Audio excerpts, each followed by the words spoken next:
24 miles, just another day. Waiting for the sun to shine in vain. Welcome to my world, yeah.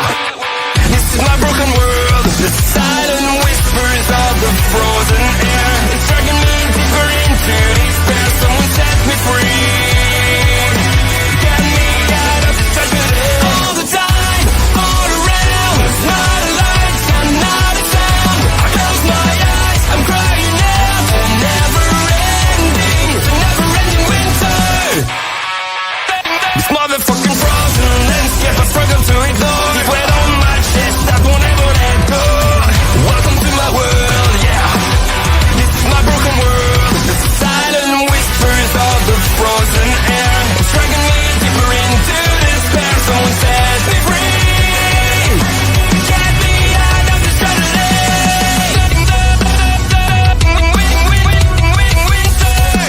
All the time, all around. It's not a light, I'm not a sound. I close my eyes, I'm crying out for all the pain I'm feeling.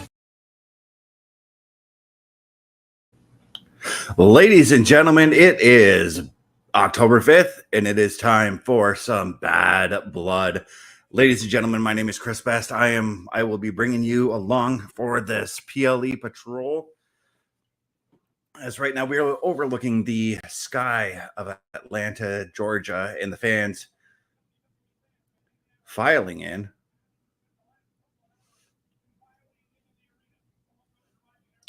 Got CM Punk taking some selfies right now.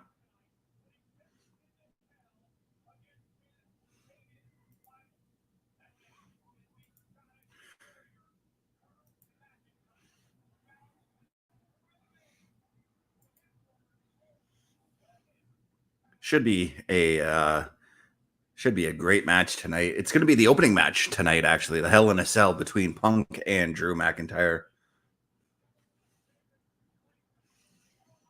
And right now on my screen, we are seeing that cell lower to surround the ring.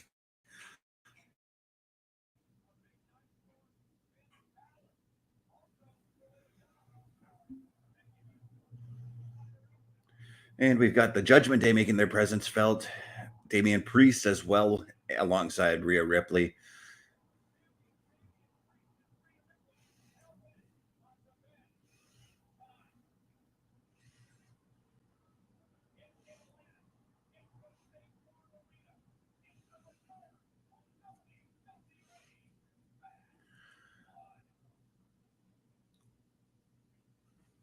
And of course, here we go with the intro, the opening video.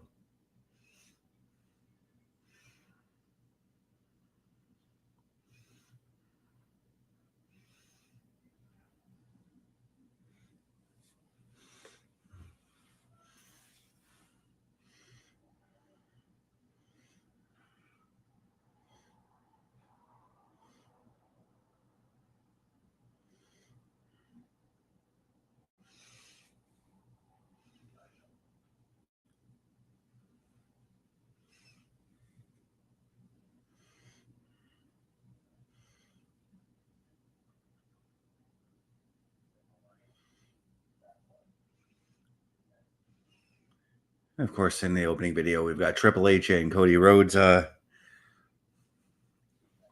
in some kind of like almost like a spoof of like an X-Files type of thing.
video. But I guess they're doing this right now while they wait for the cell to finish lowering.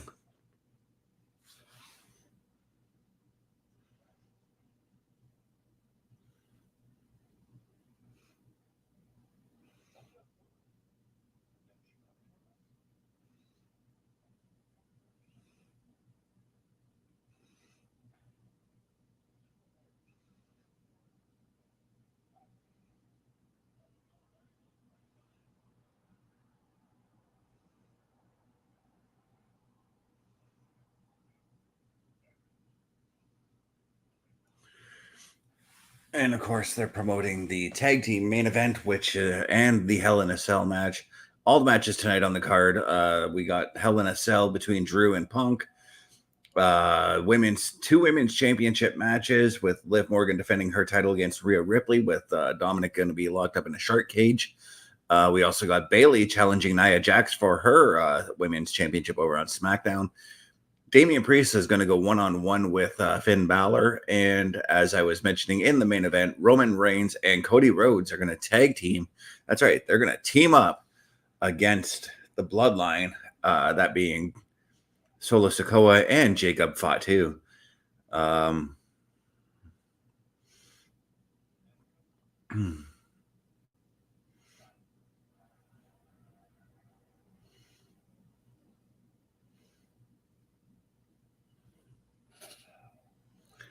And now Wendy's, Saucy Nugs, Morgan and Morgan, Injury Law Firm present Bad Blood. See, I could be one of those voiceover dudes. Oh, Triple H. Triple H making his way through the locker room right now.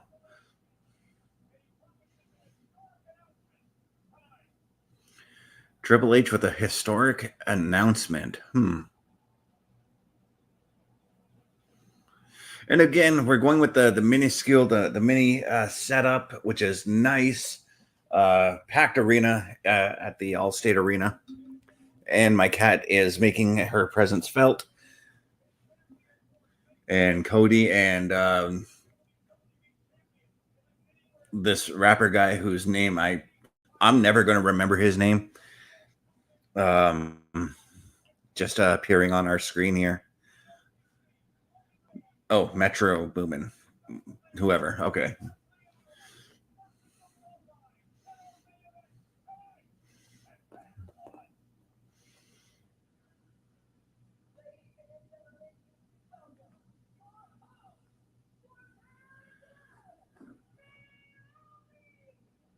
And we've got the hosts of Bad Blood making their way to the ring, talking about Naomi, Bianca, and Jade. Oh, I guess the cell hasn't been lowered, but let's take a moment and take a look at, listen to what they got to say tonight.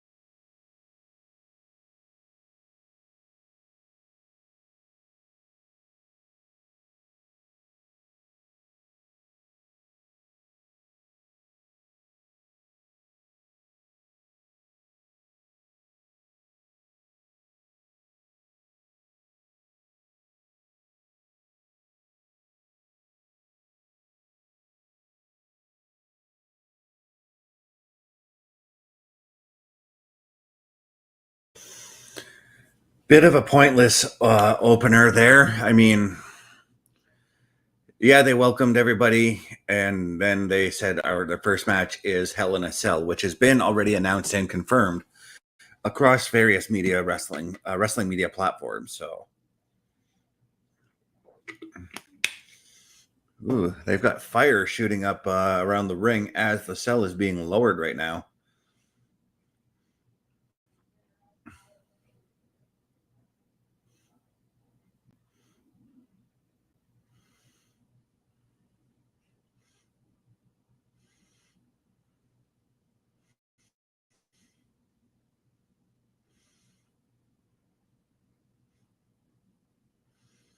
And there we go. The cell is lowered now.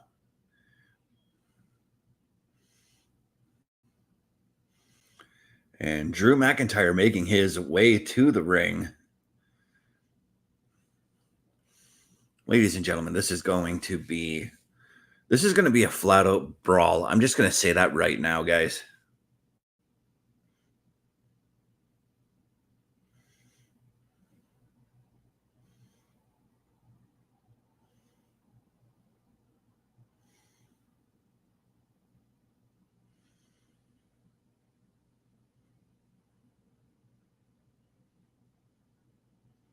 Drew making his way to the ring without his sword. Of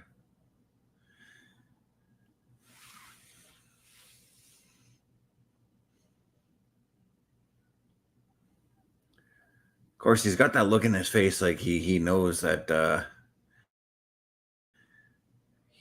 shit's going to go down.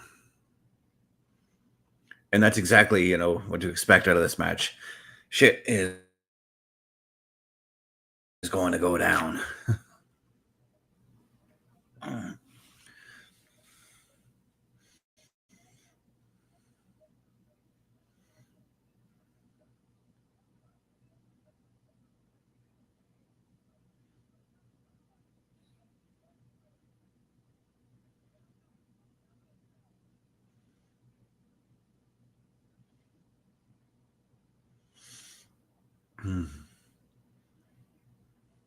Drew McIntyre defeated CM Punk at SummerSlam and then defeated Punk again, or was defeated by Punk at Bash in Berlin. I was misreading that. This is his third career Hell in a Cell. He is 0-2 inside the cell. Made his WWE pay-per-view, not PLE like it's saying on your screen, debut 15 years and 1 day ago at Hell in a Cell in 2009. Give me a moment here. I'm going to Google who he took on, if anybody at that show.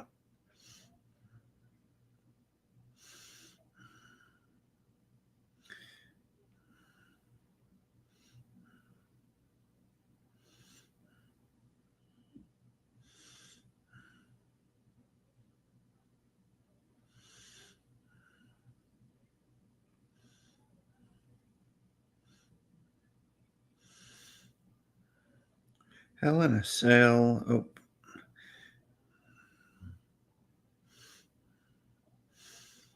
Okay, so what?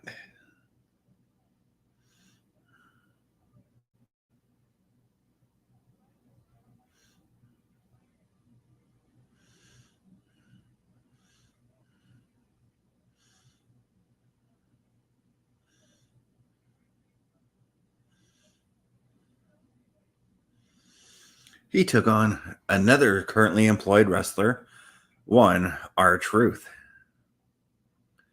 We've got Corey Graves and Michael Cole doing the commentary here.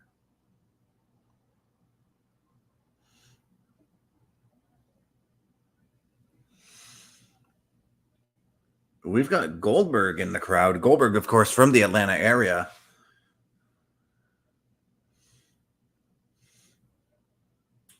And he's chilling with a rapper by the name of Killer Mike.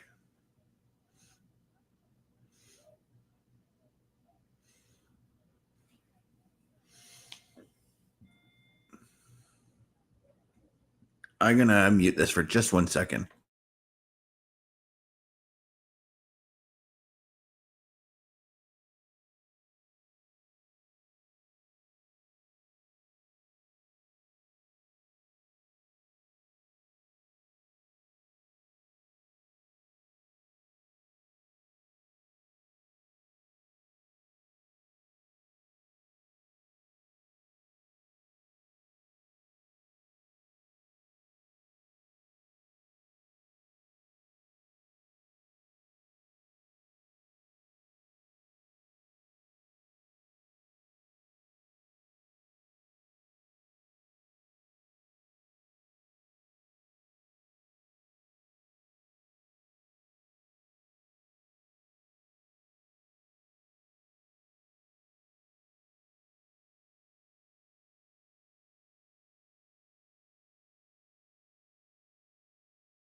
So I just wanted to listen to the pop that Punk was getting And I heard a pretty decent pop. There was a lot of people like singing his song as he made his way to the ring. We also got a look of determination and a look of focus on Punk's face, just as Drew did when he came to the ring. And of course, the stare up at the cell that typically happens before somebody comes in. And they've got the gray cell out tonight. I'm glad that they... Okay, so he was defeated by Drew McIntyre SummerSlam, defeated Drew McIntyre at Bash in Berlin. 5th career Hell in a Cell match. He has a 2-2 record there. Last competed in WWE in Atlanta back in 2013. I wouldn't be able to tell you what show that was.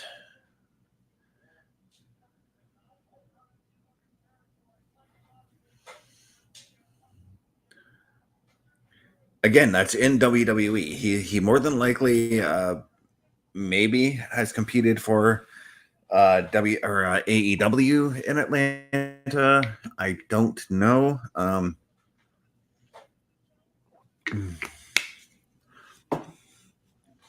And I can't remember where his UFC fights were.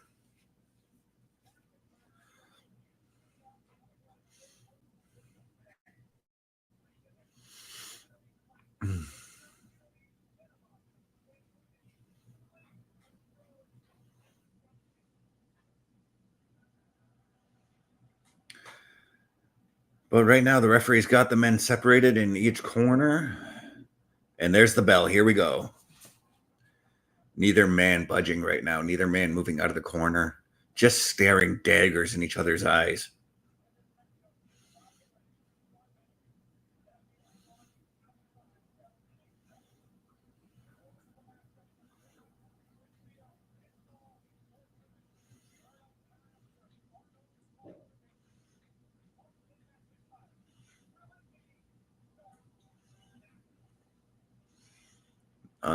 Now they're starting to meet right in the middle of the ring here. Still staring each other down. Now Punk is jaw-jacking him. Drew is doing the same thing.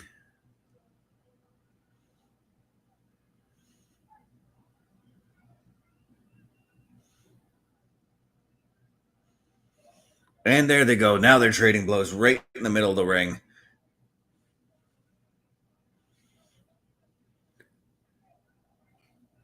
And Drew, that's my cat. She is choking on a little bit of a hair there.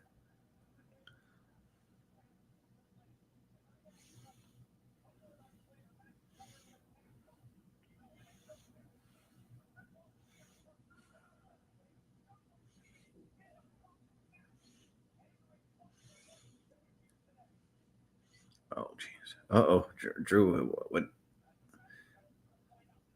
And Drew exerting that strength, tossing Punk into the corner there. And now he's got Punk just sitting in the corner there. And look at that. Jesus Christ, man. That stare. He's got that look like he wants to kill you right now. I'm talking about Drew, of course.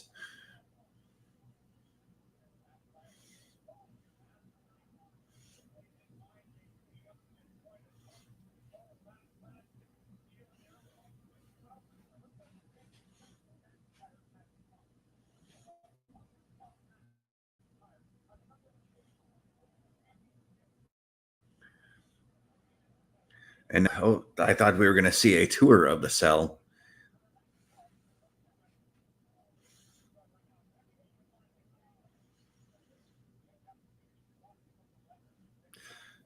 But Drew is right now just exerting his size, his strength, his power over CM Punk. And CM Punk is doing everything he can to try and mount a comeback here. And maybe that Irish whip into the cage will help as Drew becomes the first one to taste the steel, as it were.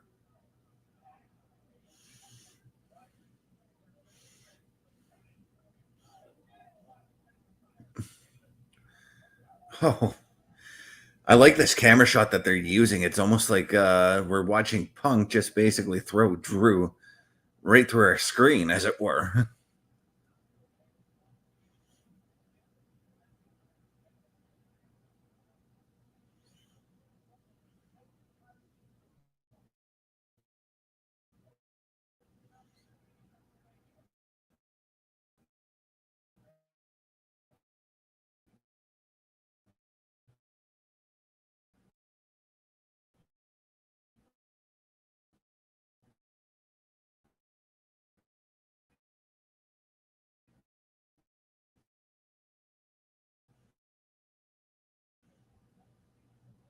He's got a chair now, and he was going to crack Drew over the head with it, but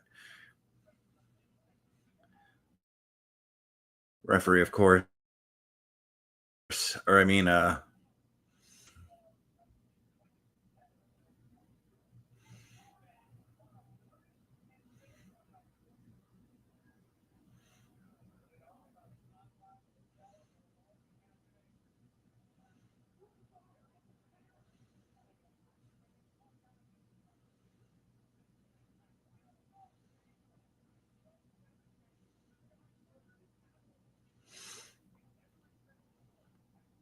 now Drew's going for something.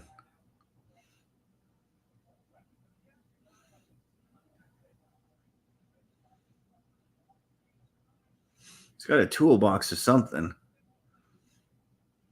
Or he's going after some of them, some of the gear that's used to put together the ring. He's got a wrench. Oh, Punk was smart to duck that. Now Punk is just lacing it into Drew right now. And now Punk has got the wrench and is drilling it into Drew's head here.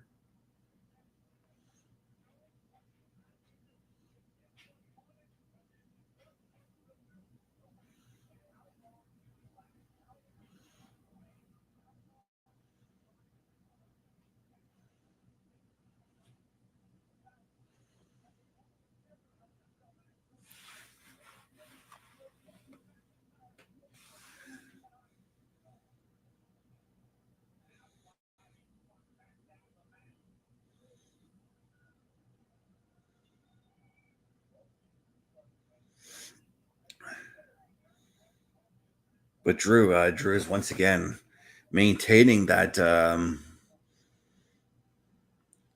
advantage that he's had almost pretty much since the start of the match. And we got an above cam like Wile E. Coyote view from the top of the cell. Interesting there. And okay, Drew just tore the legs off of the table. Tried to use it as a weapon on Punk. Oh, Jesus.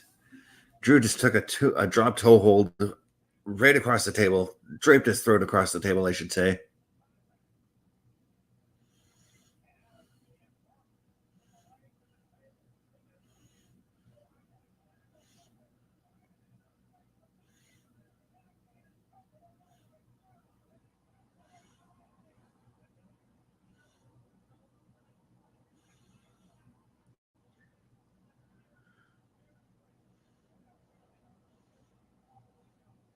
Oh, and now Drew. Okay, they're finding innovative ways to use the table as opposed to just propping it into the corner or in the middle of the ring for somebody to be power bombed through or thrown through in some way. As we just seen, Punk is basically using Drew's hair and slamming him down on the mat, back first onto the remaining leg on the Hell in a Cell or on the table.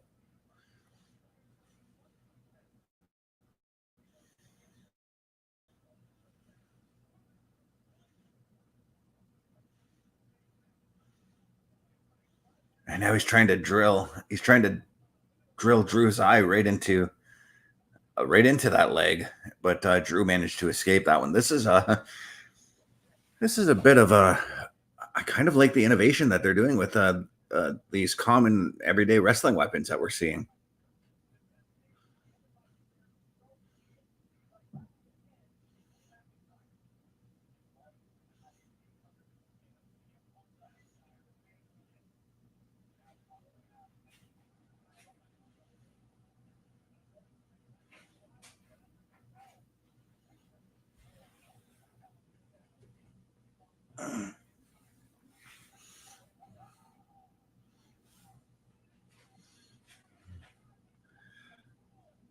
Okay, I totally missed what just happened there. Can we get a little bit of a replay? Both men are down right now. Well, Drew is sort of back up. Let's take a look here. Oh, he caught him with the Claymore on the outside there.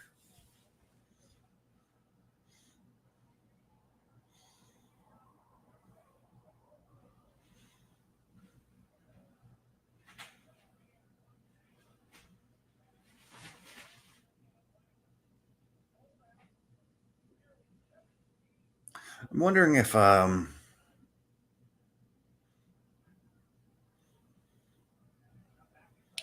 we're going to get the cell being broken through.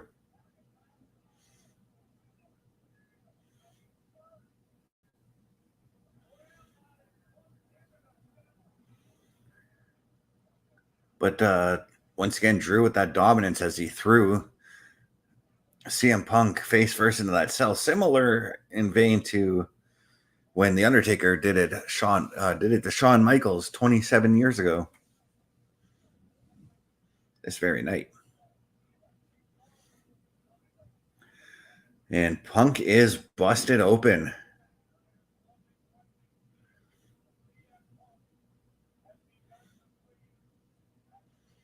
And of course, now Drew going after the stairs now.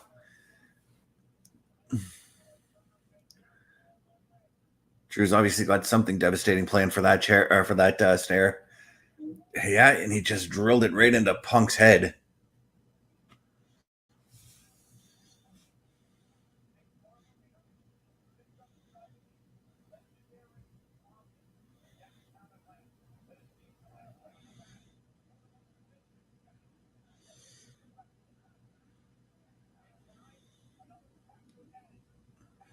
Oh, God. Oh, dear Lord. Oh, Jesus. Drew just stomped a mud hole into Punk's head.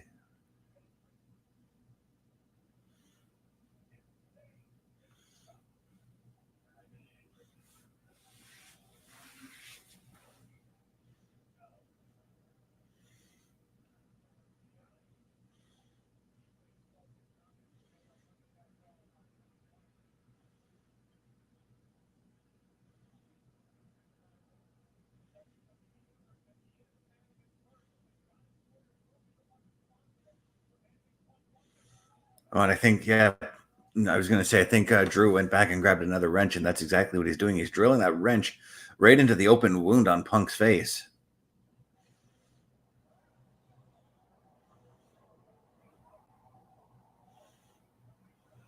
And now, I was going to say, Drew's got some of Punk's blood on his hand. It's not the first time Drew has had blood on his own hands, though.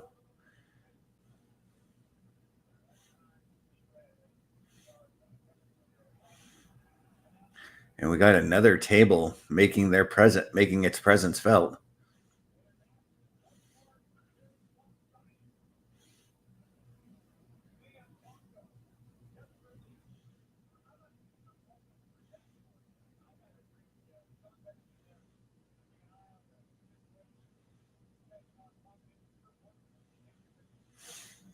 One has to wonder why Drew has got that planned as he propped the table up outside.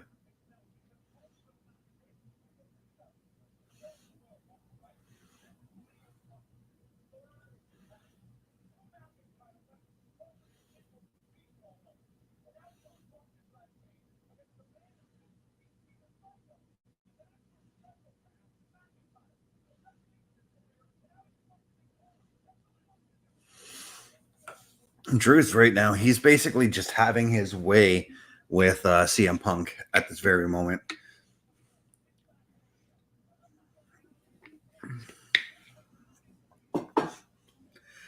Punk looking for, looking to get to his feet at least. But Drew standing tall over him.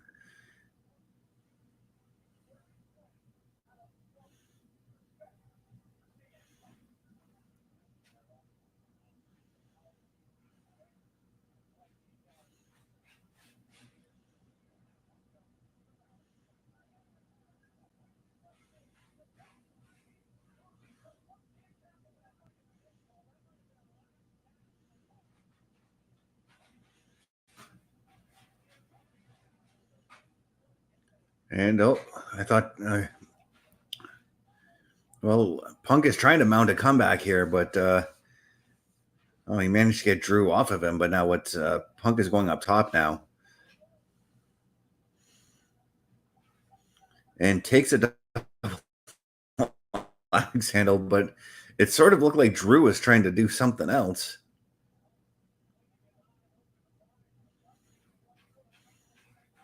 Oh, now Drew or Punk is Punk's got one of them wrenches again.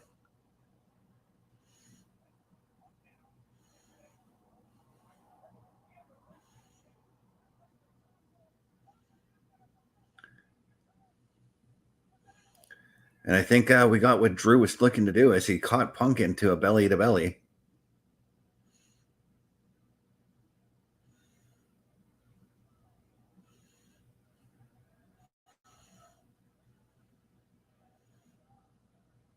Crowd chanting, "This is awesome" right now. And this is awesome. This is actually a really good match so far.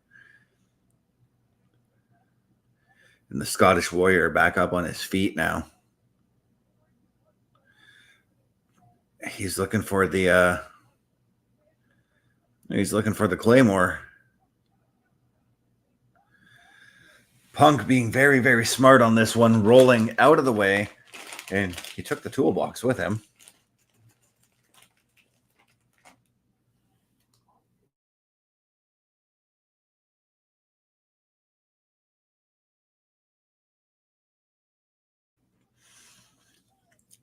And that's why he took the toolbox with him. He just cracked Drew over the head with it while he was trying to munch down on some chips here.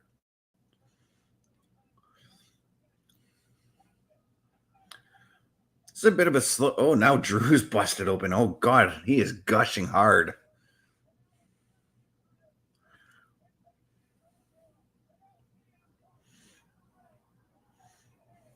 Oh, man.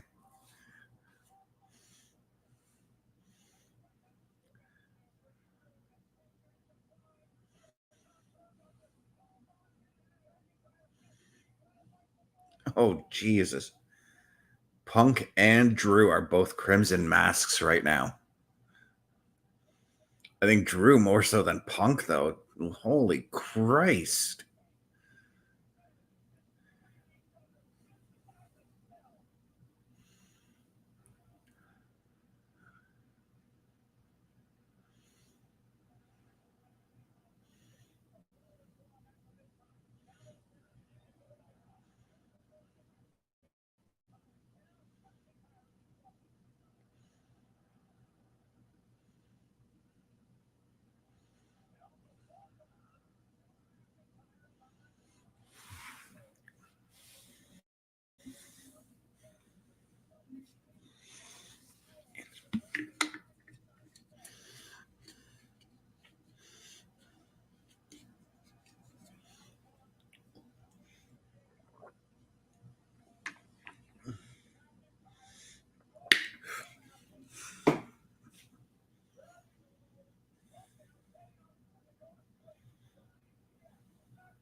Punk capitalizing with the GTS, but Drew rolling out of the way here.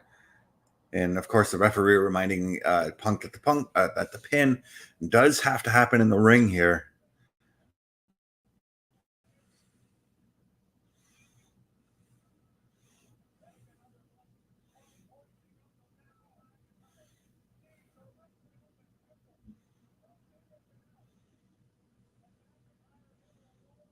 Oh, I love this crane shot of the cell.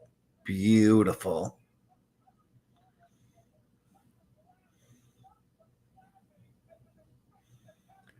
I couldn't help but notice. I am watching the match, but I see Michael Cole sitting ringside, and he's actually putting some emphasis and some motion into the way he talks. And Drew just caught Punk with the Claymore, and oh Jesus, I thought that was it.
Oh, we got Punk. Punk just locked up the sharpshooter on Drew McIntyre. But Drew's got himself a wrench, and now he just beat Punk over the back of it, and now I just got a glitch on my screen. All right.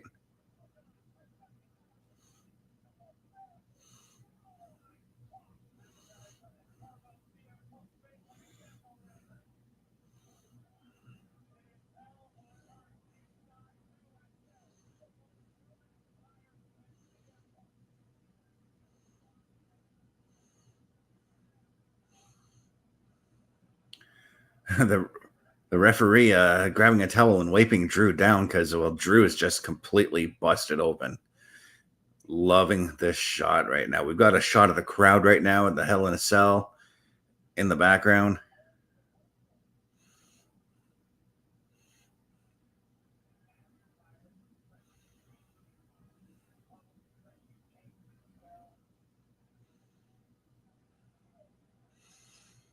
And now Punk is just targeting that wound with that fist there.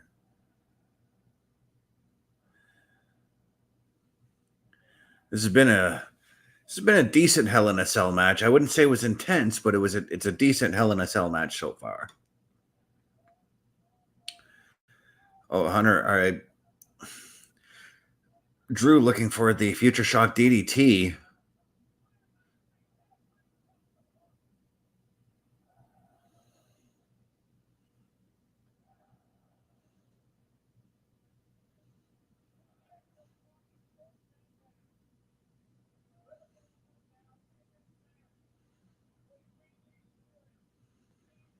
Both men down now. These guys have definitely put themselves through hell for sure.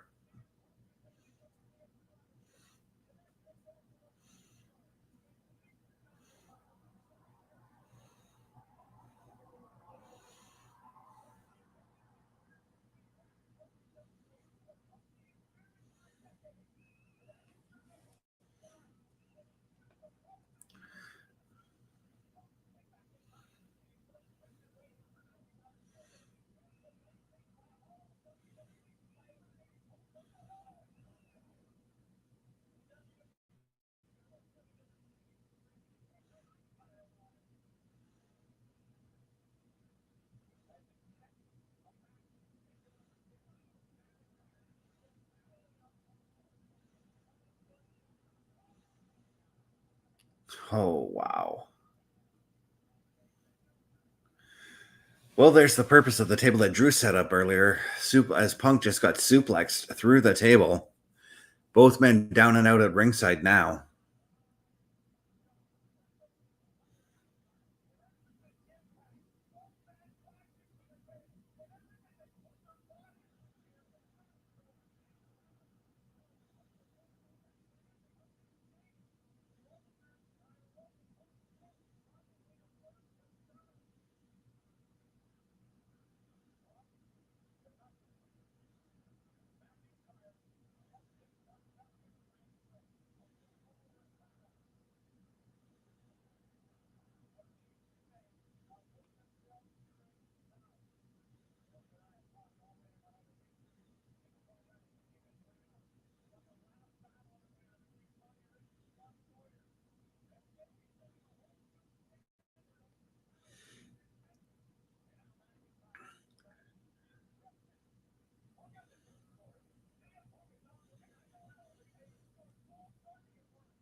Okay, so Drew just tore apart the stairs again, and I could swear he already took apart those stairs earlier.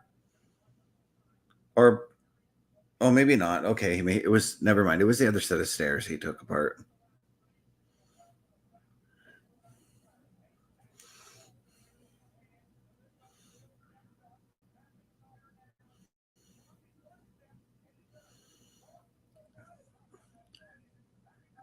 Drew's trying to get the big part of the stairs in the ring right now. And, well, he's having a hell of a time right now because of the pain that Punk has already put him through. He was going to toss it over the ropes, but yeah, sliding it underneath is better if your plan is to use that. If you have plans to use that weapon, I should say.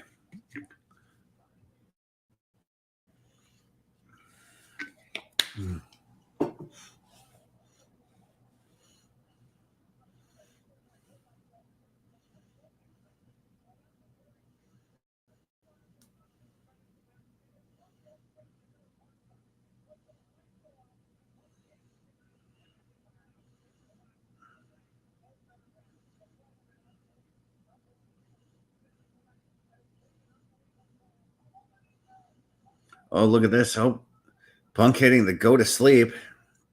And that's, yeah, I kind of figured that was going to be a 2 count on that one.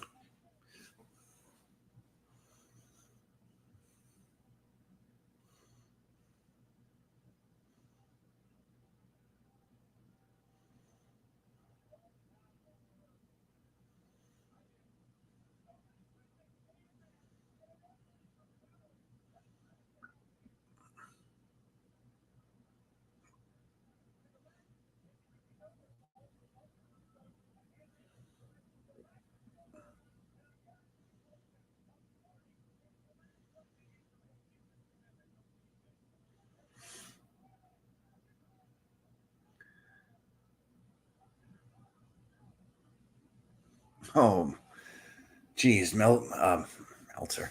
McIntyre hitting that white noise, I think it was, across the table. And only a 2 count off that one, too. Drew no longer having that look of focus, but more of a look of desperation and a look of, what do I need to do to beat this man?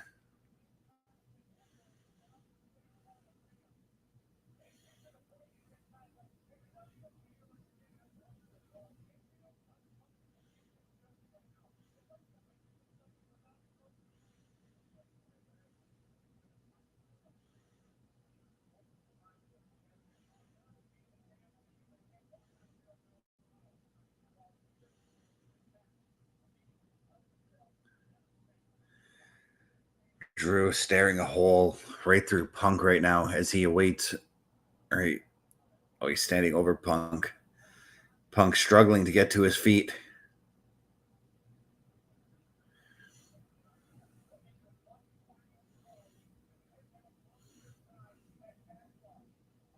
Oh, Anaconda Vice by Punk right now.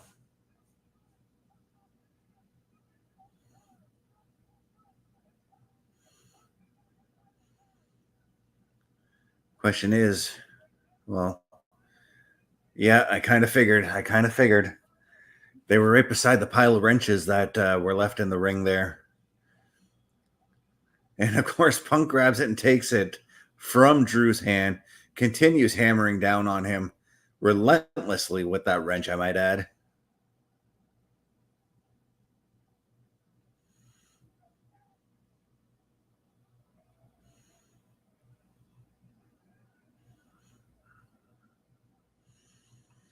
And now we got Drew kind of begging for his life, kind of like just going, no, don't do it. No, don't do it. Once again, the crimson mask of Drew McIntyre has returned, and Drew just connected with a low blow on Punk. Bubba Duke coming in saying, hey, bro, how's the show? We've got a bloodfest as far as this Hell in a Cell match goes, man. A bloodfest. Drew is bleeding like unbelievably bad.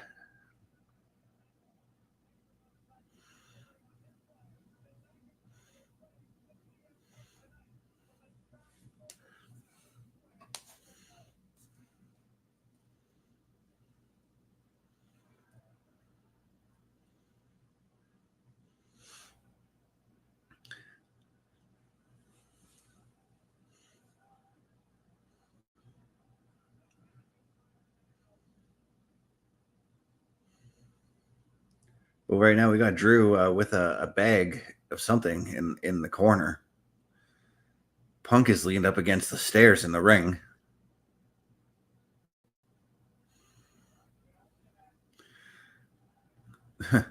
Referee tried to offer Drew a towel, but Drew was like, nope.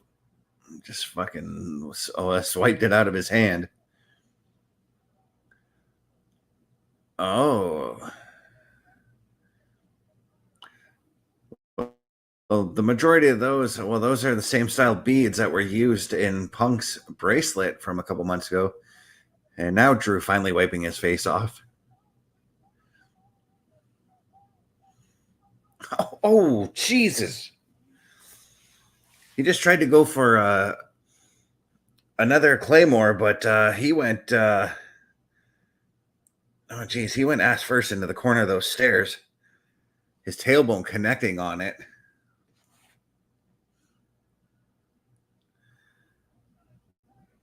Punk is now wrapping a chain around his knee.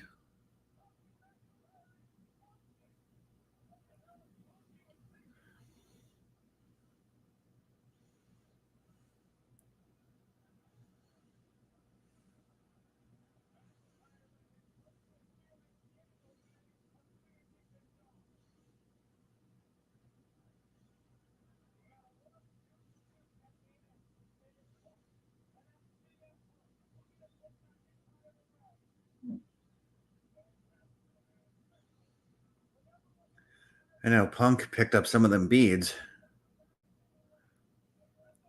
Oh, he's now stuffed it down Drew's throat. Oh, I see why he's got the chain on his knee here. He just hit the go to sleep right on the chain, and I think this is going to be it. 1, 2, 3. Drew has lost the match. CM Punk takes the victory in this one. Fantastic finish. Loved this match. I don't know if I would consider it among like my greatest Hell in a Cell matches, but it was good nonetheless.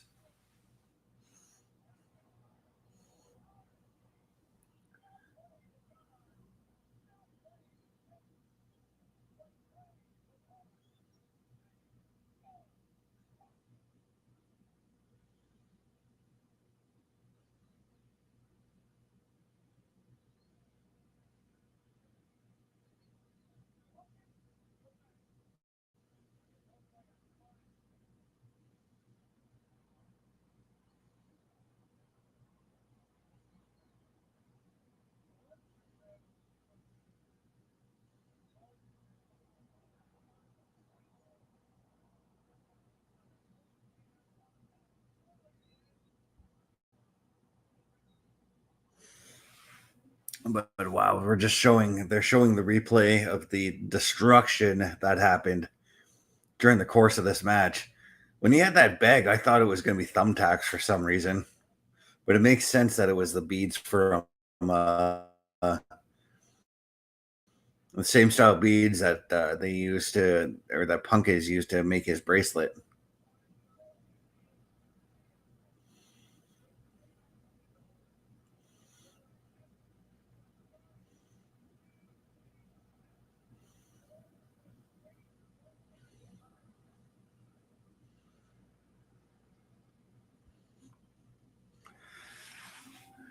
But just complete annihilation of Drew McIntyre right now. And I've got to wonder, where do we go with Punk after this?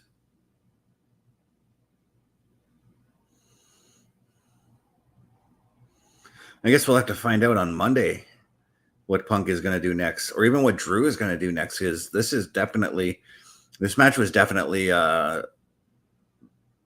the end of the feud.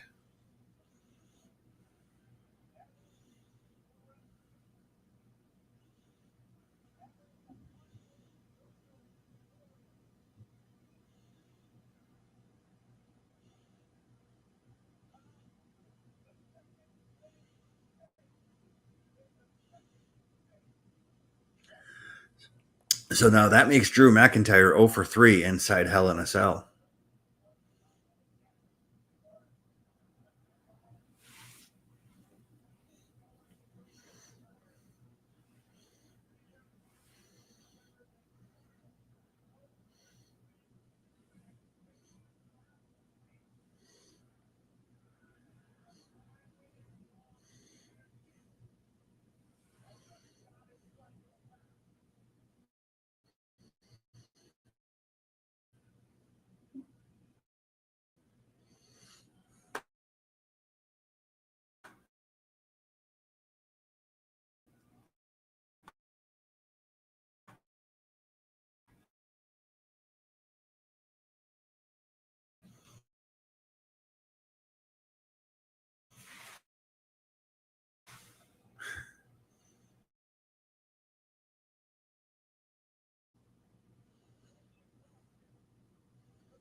Of course, the medics are out there to double check on Punk.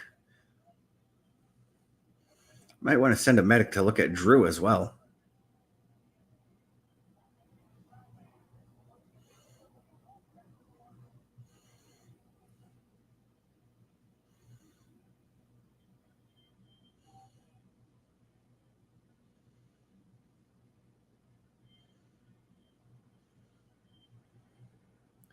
Man, if looks could kill on Drew's face right now.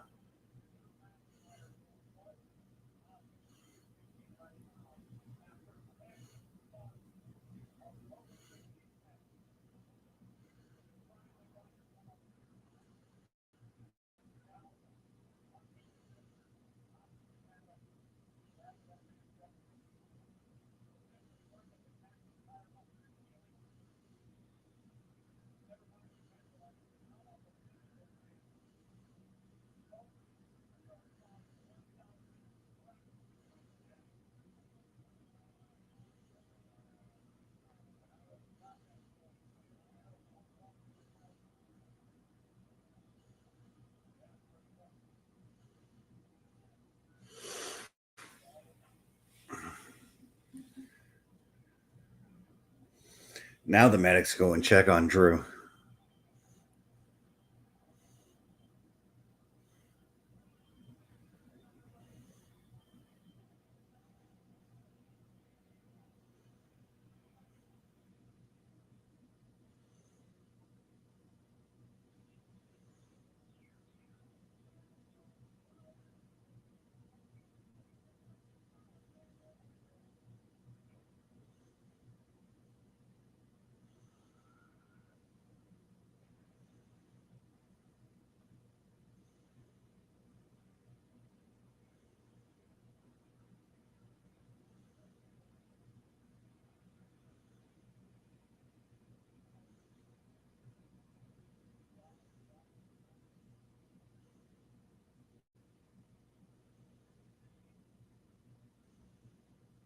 October 16th, 2024, WWE 2K24. Something new with Bray Wyatt. We're looking at next April right now in a promotion for WrestleMania going to Las Vegas, Nevada at the Allegiant Stadium.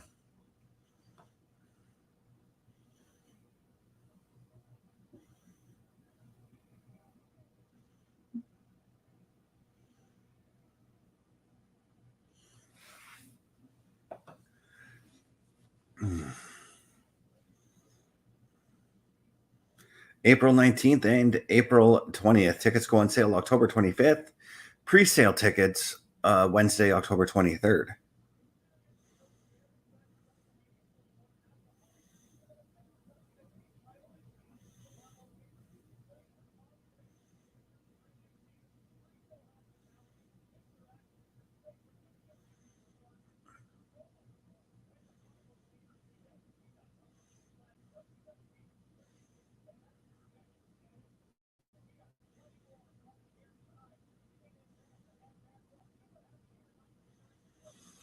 Looking over that beautiful night sky over the city of Atlanta, Georgia, as we get ready for what our next match is going to be.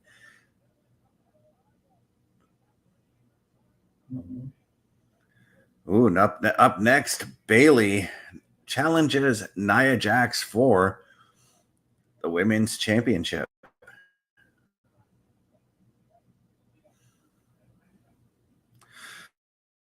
Now, on Tuesday,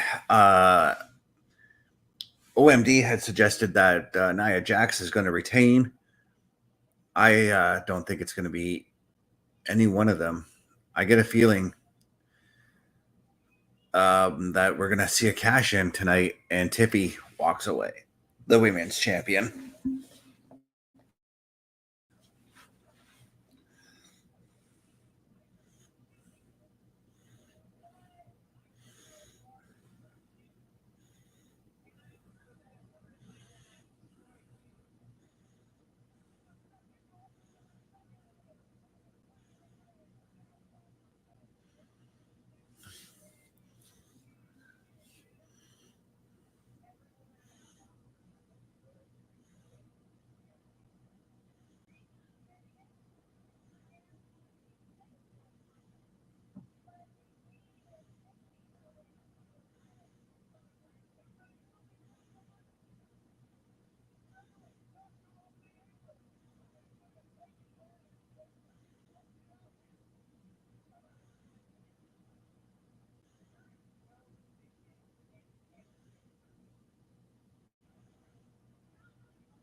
So we're looking at the build of the match, which ended up being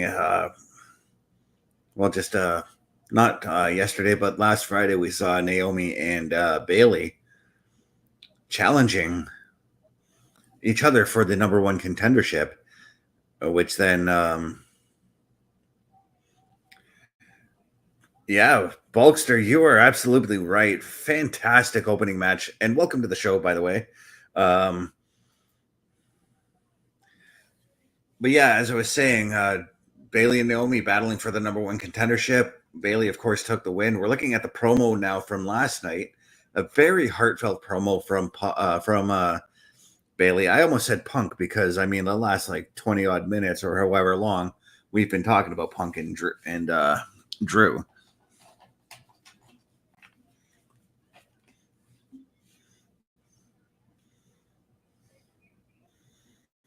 But now we're teasing. They're showing when Tiffy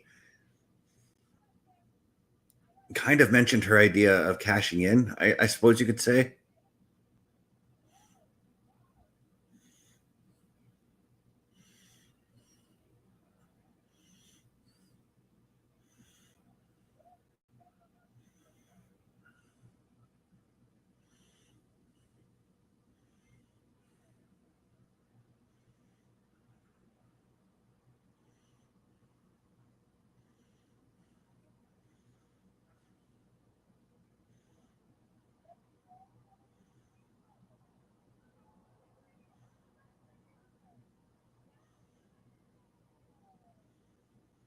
WWE Hall of Famer Jacqueline in the crowd tonight. She's looking fine.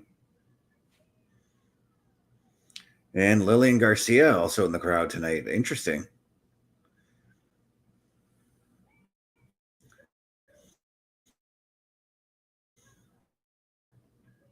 Two-time WWE Hall of Famer Booker T.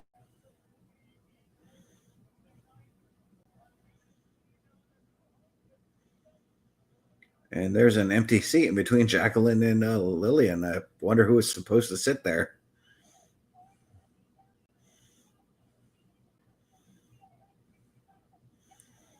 All right, we're looking up in like a VIP type section here. Now we've got the hosts here, so let's take a look and see what they say.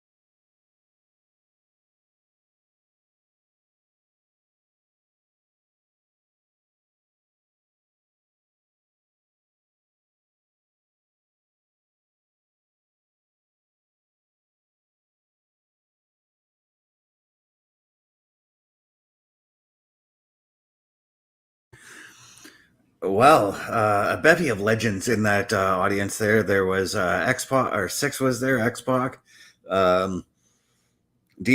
I think Arn Anderson was the man, the guy sitting in the chair, just looking kind of like a grump watching wrestling. But I kind of noticed the uneasiness around Bianca wishing Bayley luck. It's interesting. It's interesting.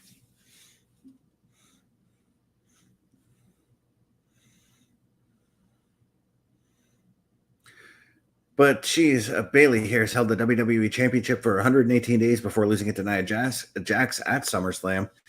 Holds a 6-6 record over Nia. And I missed what the last stat was. So give me just 2 seconds. I'm going to rewind it to take a look.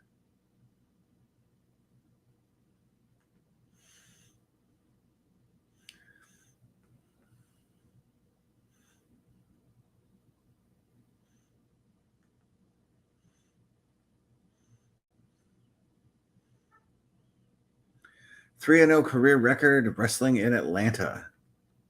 That's kind of an interesting stat.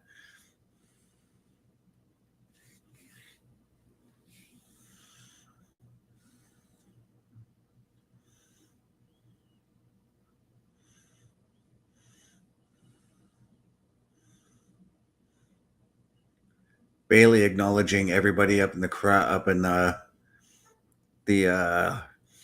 skybox there. And here comes the WWE Women's Champion, Nia Jax.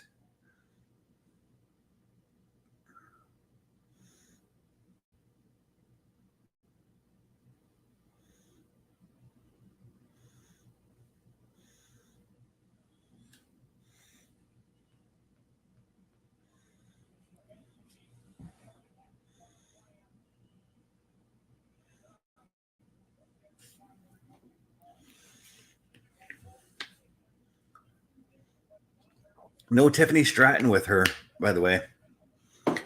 But 63 days as the WWE Women's Champion, her second title defense as WWE Women's Champion. She holds a 9-1 record since May. Her only loss was in a tag team match.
This is the first of two title matches tonight. Both titles are, both championships being defended tonight. Women's titles. Jessica Carr holding up that championship as we get started here.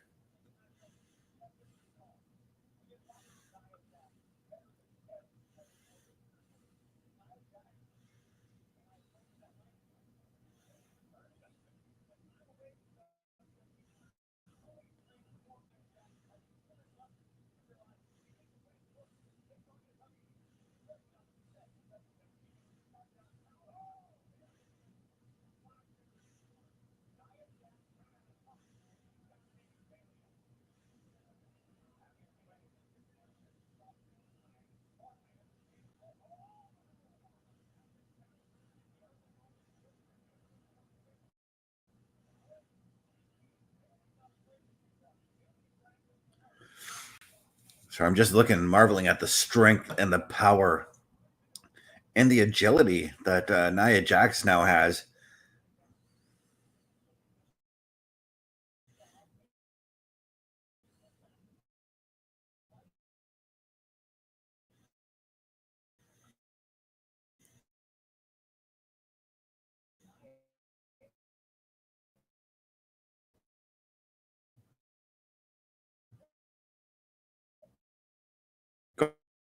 I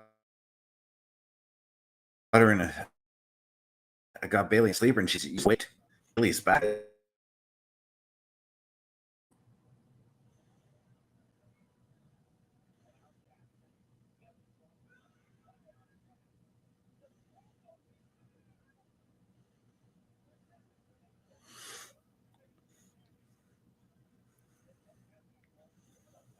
So almost like the start of the first match here, where once again we've got the heel just exerting her dominance, and that's the way you need to do this match, especially with a woman the size of Nia Jax. You need to showcase her strength, her size, her agility that's starting to come along there.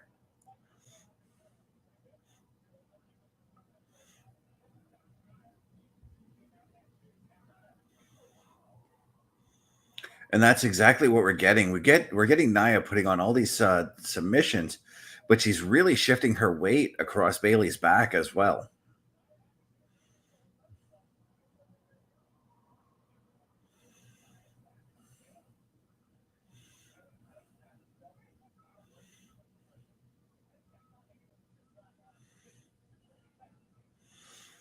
And taking a look at our play-by-play, Michael Cole, Corey Graves, our analyst, Kathy Kelly, our reporter, Jackie Redmond, also a reporter, Samantha Irvin, our ring announcer. That's our Bad Blood crew for the night, but I am your Bad Blood crew for the PLE Patrol right here.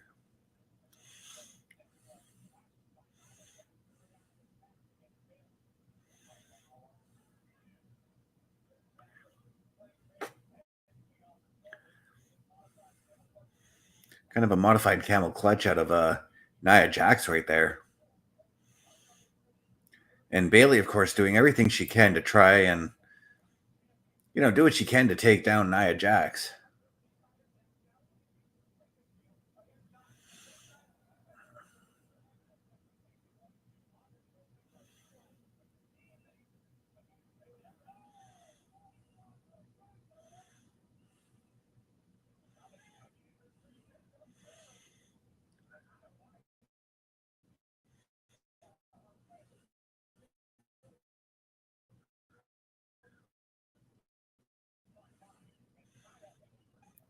It's not often you see that maneuver either, the baseball slide. I kind of like that right now. We're seeing a lot of these older wrestling maneuvers coming back, like the baseball slide.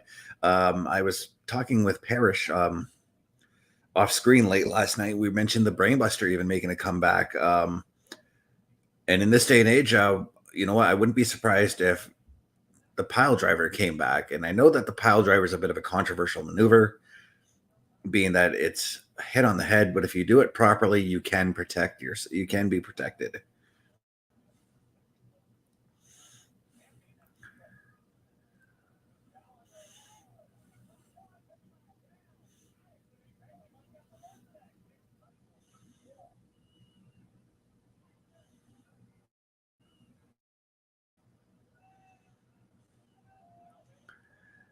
Bayley with that dive through the ropes there, taking Nia down.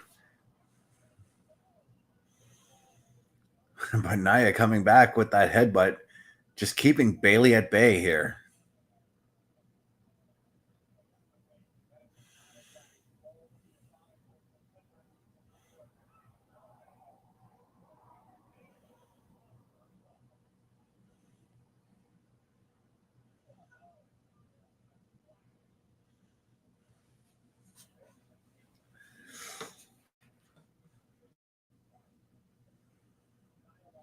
Oh, I think Nia's looking for the Annihilator or the Bonsai Drop, as it's actually named. Oh no, Bayley getting out of that.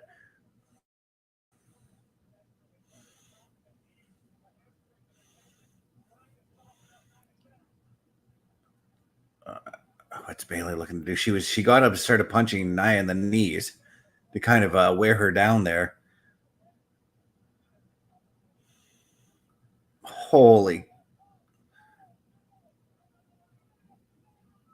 what? I just okay. That's something I didn't think I'd ever see, but Nia just hit a Hurricane Rana, and it was a sloppy Hurricane Rana, but it was a Hurricane Rana nonetheless. And then she attempted the Bayley to the belly to belly suplex of Bayley's there and only got a 2 count.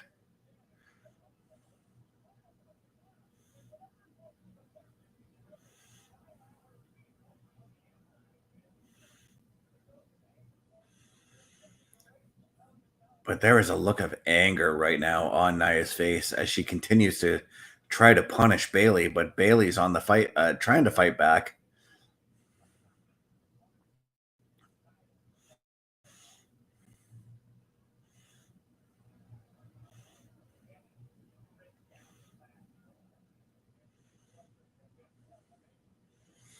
Tried to go for that hip maneuver of hers, but Bayley rolled out of the way there.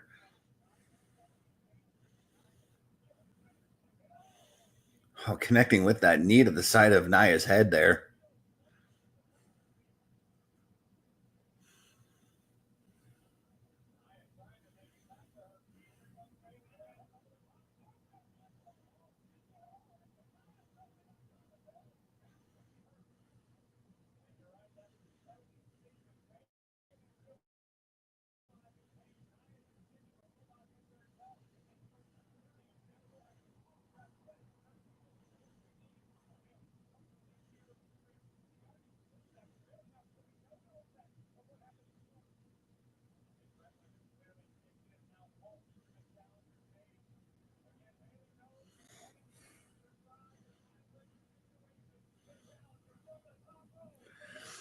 Bayley on that top rope, connecting with that elbow.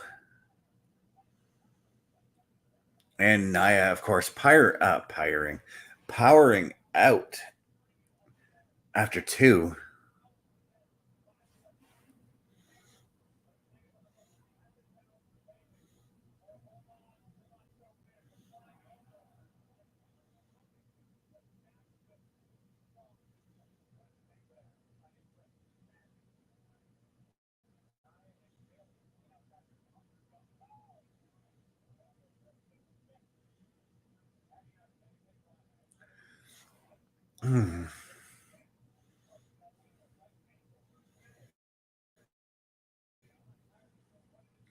Nia got, accidentally threw herself into the stairs after trying to attack Bayley, but Bayley dodged.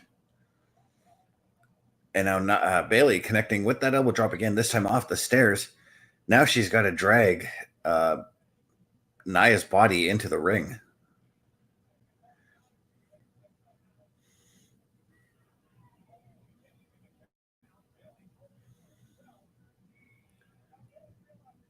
Yeah, Bayley, I don't know why you rolled into the ring and started freaking out. You could have just broke the count.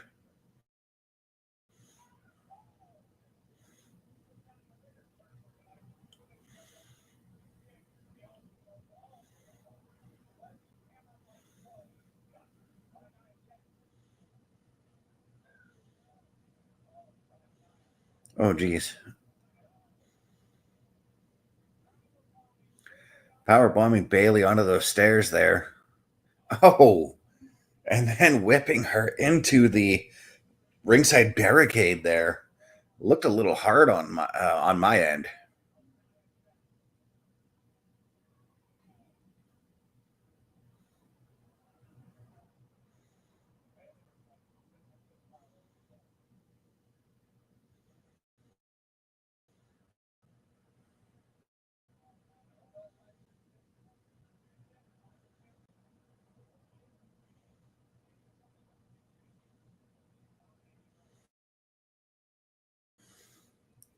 We got Nia once again asserting that dominance as she holds Bayley's hair, taunting the crowd.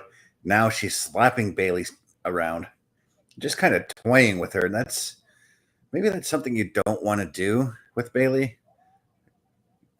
Okay, I don't know what that was, but somehow Nia got a 2 count out of that. I don't know what that was. That was creative, to say the least. That was creative.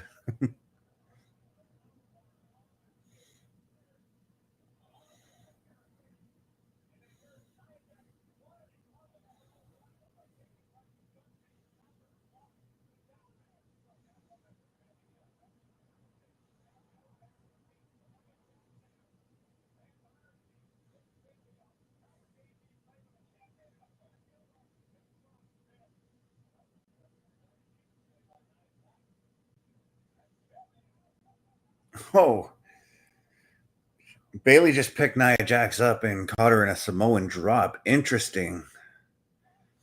Again, there's a lot of innovation, and Nia just kicked Bayley out, and she ended up going over Jessica Carr, and I think something connected with Jessica because now Jessica's caught. Oh wow, our first female ref bump ever. Jessica Carr just took a bump.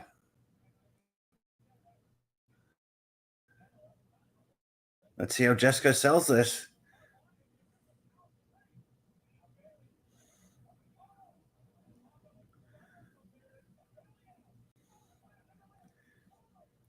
There's a cover. We got a false, what are those, false counts or whatever they're called.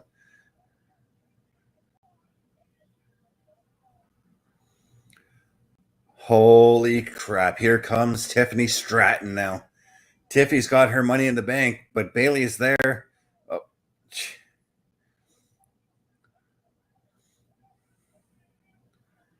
Is Tiffy going to cash in?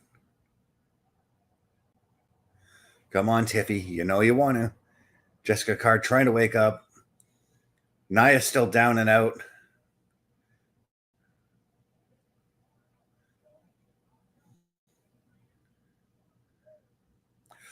And nope. Okay, so Nia just sat up like she's the Undertaker.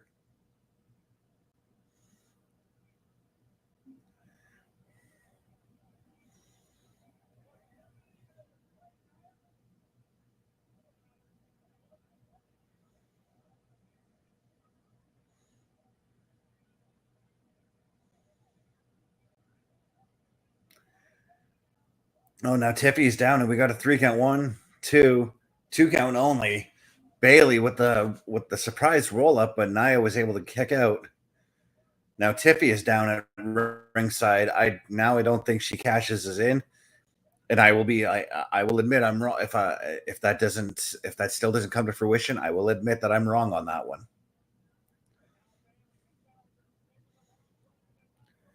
But look at Tiffy.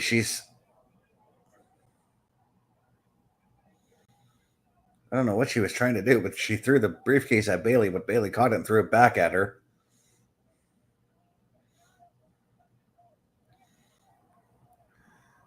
And oh geez, a super Samoan drop from Nia, and yeah, now she's got Bayley's carcass dragged to the corner. And there it is, the Annihilator.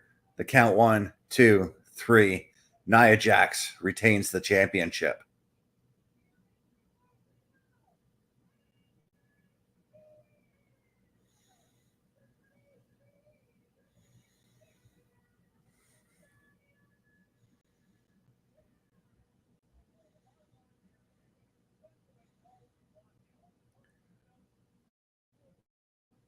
Just Tiffy's still kind of hovering around ringside there, almost like she's still thinking about cashing in. Maybe, I don't know. I don't know if you want to cash in on Nia while she's still standing, unless you crack her over the head with the briefcase. But now we're taking a look at when Jessica Carr took that bump there, and we saw Tiffany coming out.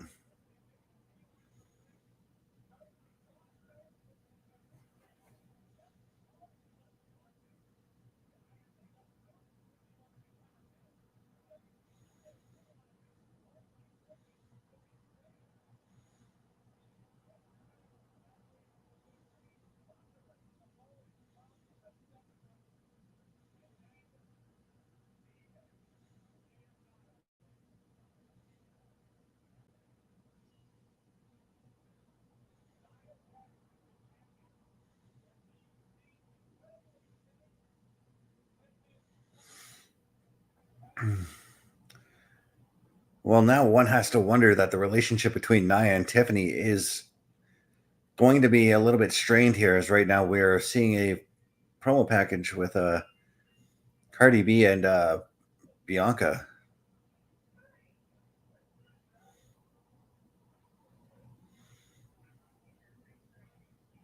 It was a decent match. This has been a good show so far. I'm really enjoying it. 2 matches in, 3 matches to go.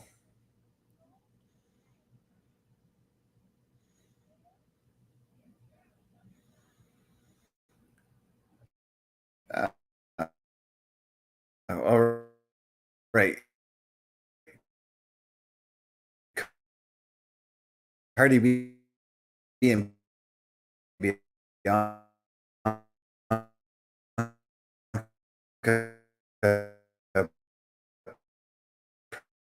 promoting SummerSlam next year, which is taking place at MetLife.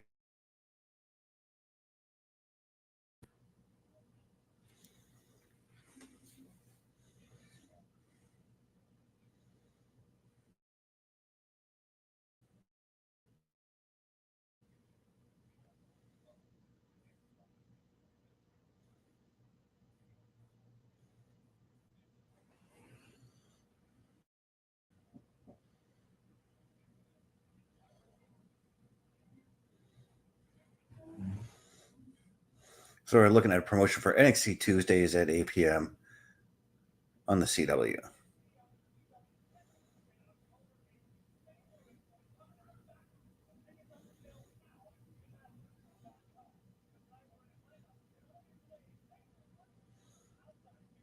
At the factory. I don't know that venue. I'm gonna have to look that venue up and have a look at it. And we're looking at Xavier Woods here, and he's promoting a Dragon Ball car.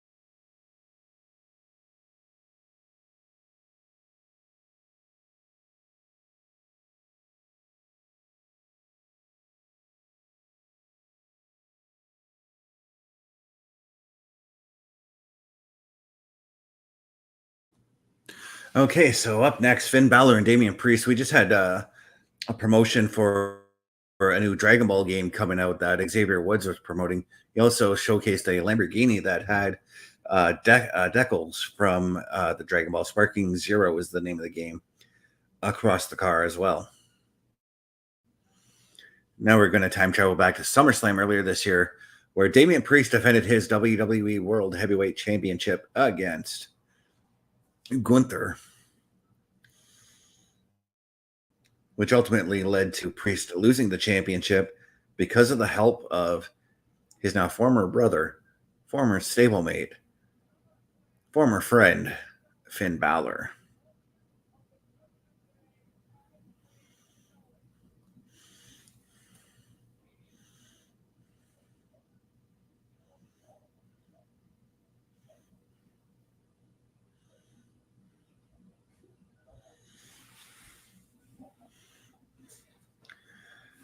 And of course, we're looking at the promotional package for this video, for this one.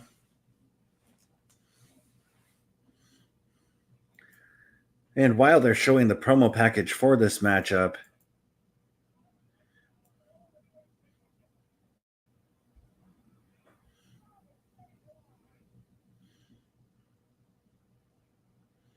I'm going to showcase to you guys a calendar of items that we're going to have here.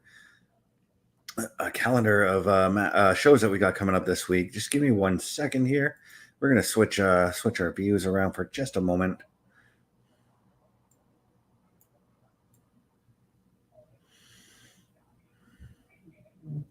And showcase this.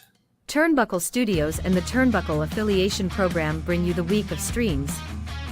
Monday nights you get the Locker Room Breakdown at 7 p.m. Eastern, followed by the Raw Patrol at 8 p.m. Eastern. Tuesday brings you the flagship show, Turnbuckle Talk, at 8:05 p.m. Eastern. Wednesday we play games with the PlayStation Showcase at 8 p.m. Eastern. Thursday we get a variety stream with the Boar's Nest at 8 p.m. Eastern. Friday we game again with Unleashed, the Jessica Wilde story at 7 p.m. Eastern. Following the game, join us for the SmackDown Security Detail at 8 p.m. Eastern. The weekend brings you Saturday Night Gaming at 8 p.m. Eastern. On Sunday be sure to catch the Chris Parrish podcast at 12:15 p.m. Eastern. Be part of the shows and join the chat every day.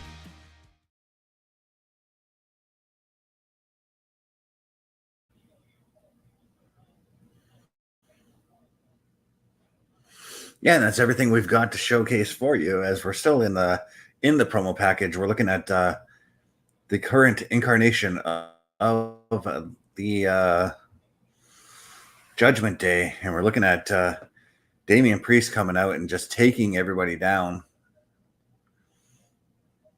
I think this was from last Monday.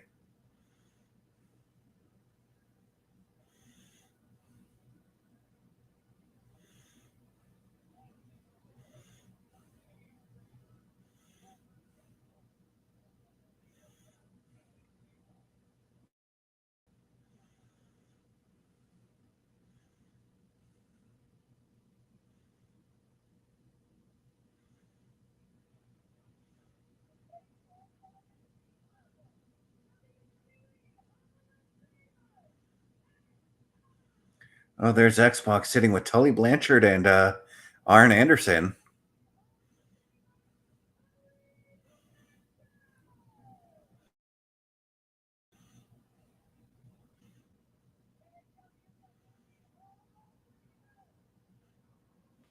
I can't help but do this when I see Arn Anderson and Tully Blanchard. I can't help but flash up the four fingers for the Four Horsemen.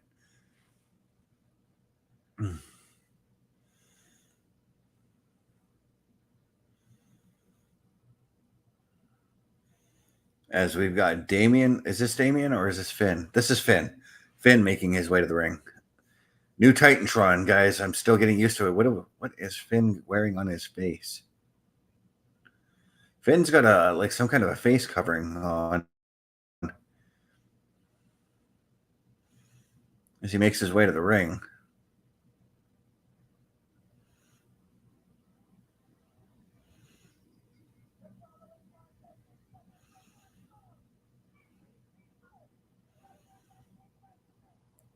Finn is looking extra shredded.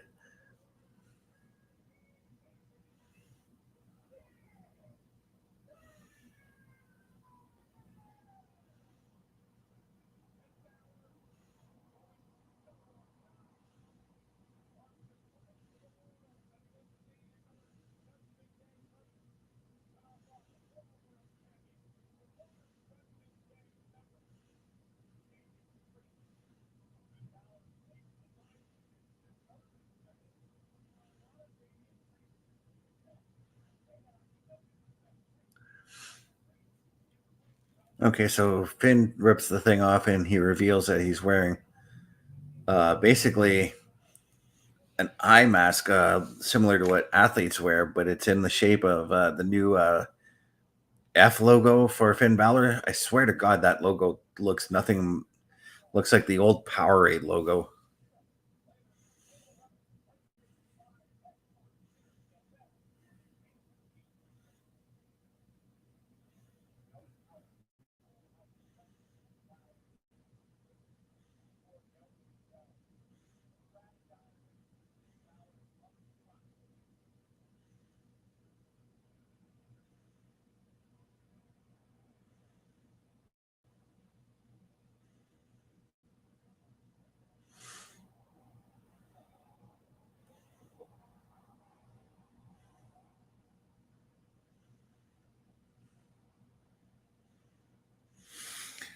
And here comes the one and only Damian Priest making his way to the ring.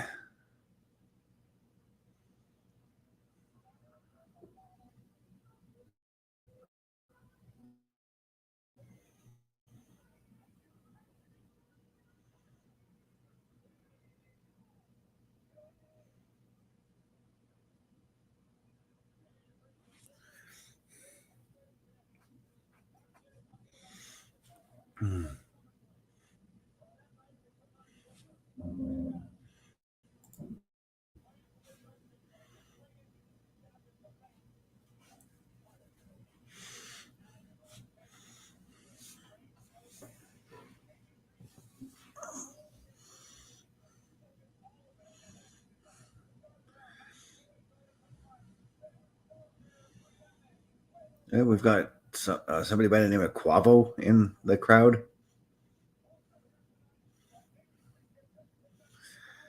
But we got a little bit of another Scott Hall tribute from Damian Priest with the outfit here. It looks, he's got the red and black on, and it's kind of dripping down, similar to Scott Hall's Outsider look. And we've got another Grammy Award-winning rapper in the house. I didn't catch the name. And there's Metro sitting in the crowd, multi-platinum producer and songwriter.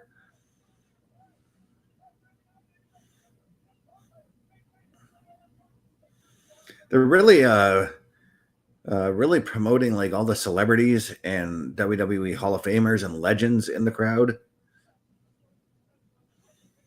Although they're not really in the crowd because earlier we saw Arn and Tully up in the skybox.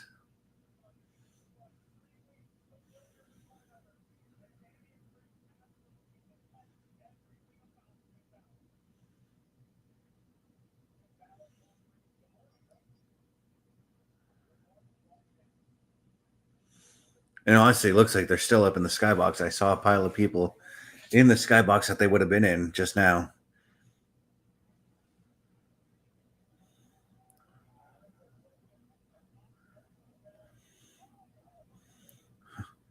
And yeah, I was expecting this to be just a bit of a knockdown drag out right now. Damian is just showcasing his power and strength. That seems to be the theme of the night: power and strength. We saw Drew exerting a lot of that in the opening match. We saw Nia exerting that in her match, and now we've got Damian Priest doing the same thing. One has to wonder if Rhea is going to be doing the same thing to Liv in the next matchup.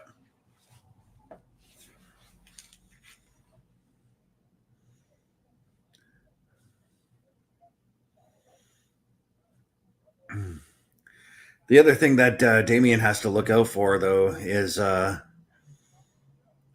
Dom, JD, and Carlito wandering around ringside.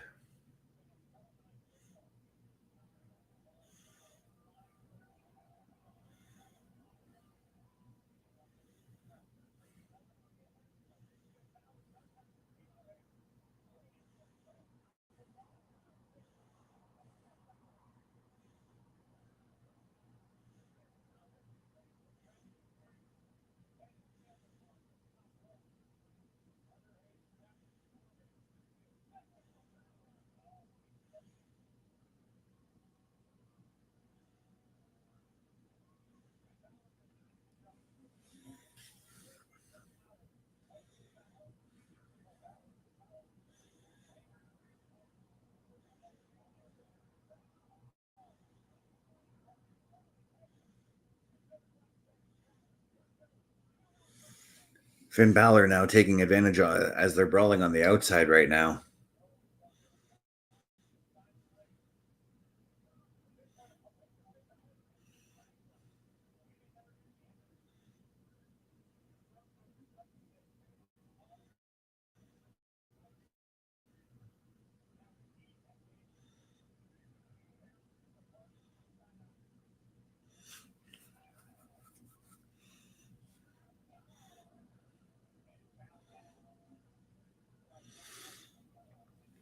Finn exerting his dominance, as it were, which is a little bit unusual for this. But Finn's got a lot of resiliency and is, not afraid to go the extra mile, as it were, to get that victory.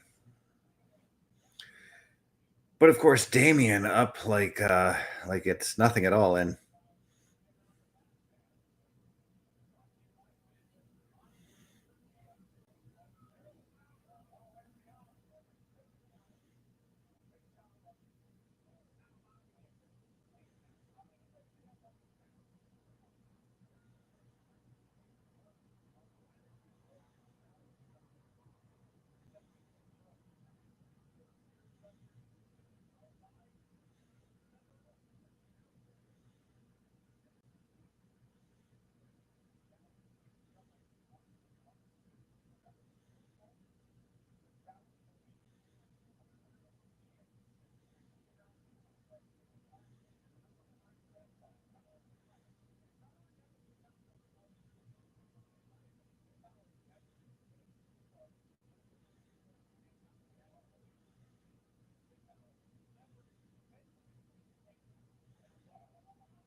this match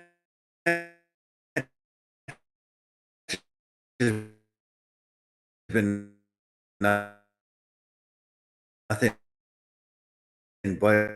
but just trading blue. Sorry, as I was saying, this match has been nothing but blows, like very hardly any wrestling holds being used in this match. That's not necessarily a bad thing given the relationship that these two currently have a relationship of hatred between the two men. And right now, I think we're seeing our first wrestling hold in this match as Finn Balor's got a abdominal stretch locked on Damian Priest right now.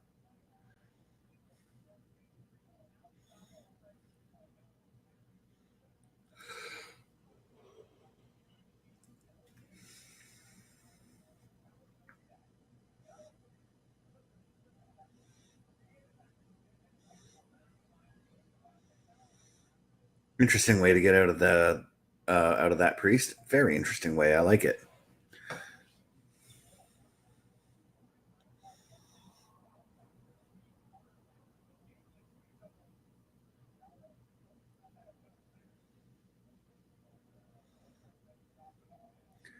What I'm not sure I'm enjoying though is this whole Damian Priest kind of like not really selling any of the attacks that Finn has tried on him. I'm not sure I like that because it's kind of presenting him as like almost like he's super Damian.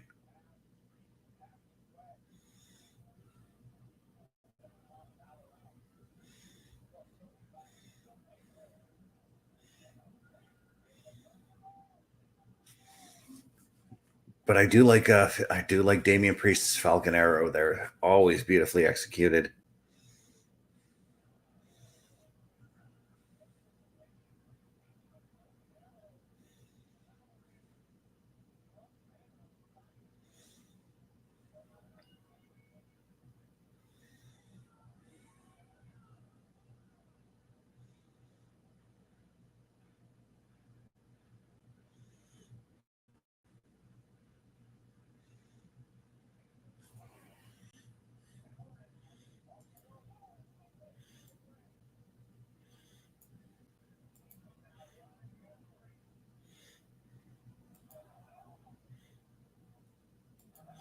So I'm just playing around with the camera looks here.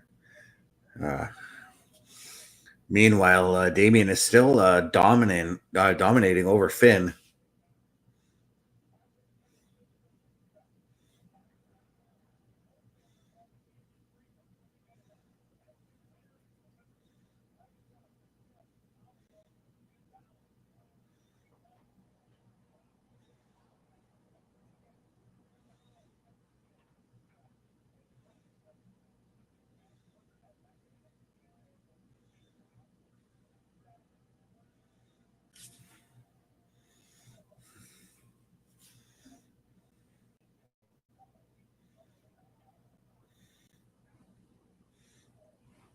But you know what I think I can appreciate about this, even though we've got Super Damian doing his thing, Finn's resiliency is really being shown here.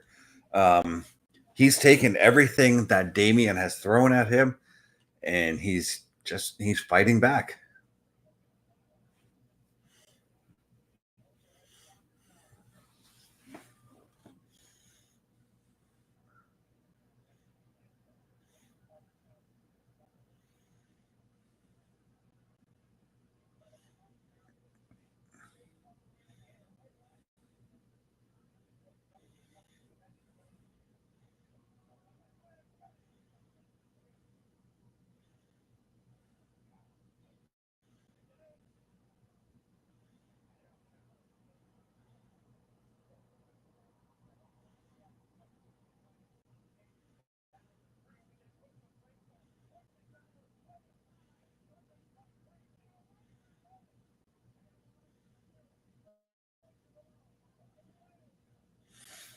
Two count only on that count, as Damian once again taking back the advantage. I kind of want to see Finn take advantage a little bit and have a little bit of a dominant run here.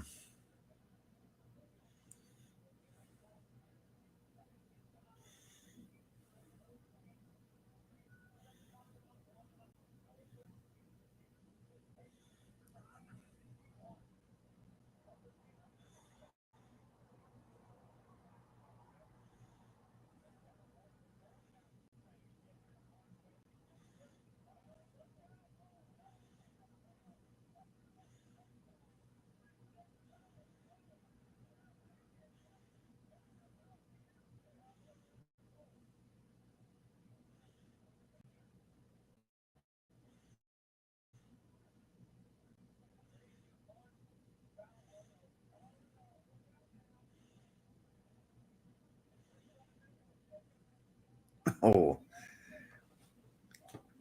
Damian Priest just threw his version of the Razor's Edge onto Finn Balor, threw him onto the hardest part of the ring, that, of course, being the ring apron. I'm kind of looking for Dom, JD, and Carlito to make their presence felt. Maybe not so much Dom, because I know Dom is going to be involved in, obviously, what is the next match. But, hey, look at that. I spoke, and we've got Carlito. And there is JD.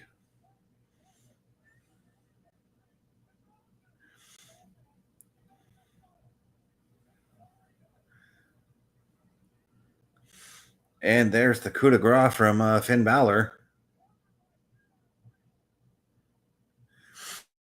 2 count only on that one.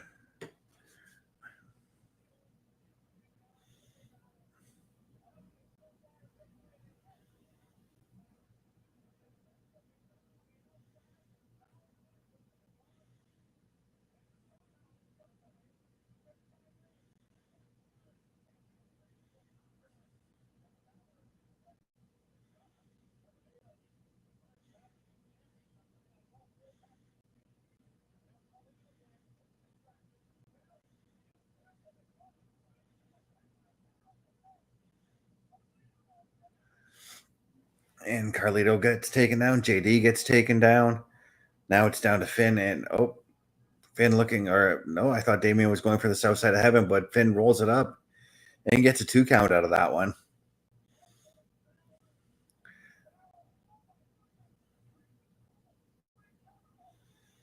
I think that was the 1916 from Finn Balor. Finn looking for the coup de grace again. Oh, he connects it as Damian was trying to get up. Connected on the back of Damian's head, and Finn looking for another one. Again, this whole thing kind of feels like, and I understand that what they're doing with Finn. I understand Finn's a heel, and he's the numbers game here. But the way that he's doing this is kind of painting Finn as a babyface. And there's the south side of heaven from Damian Priest, and there's the 3 count. It kind I don't know. I don't know about this match. I mean, I kind of enjoyed it.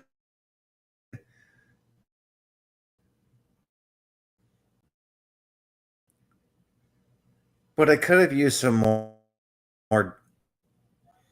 could have used some more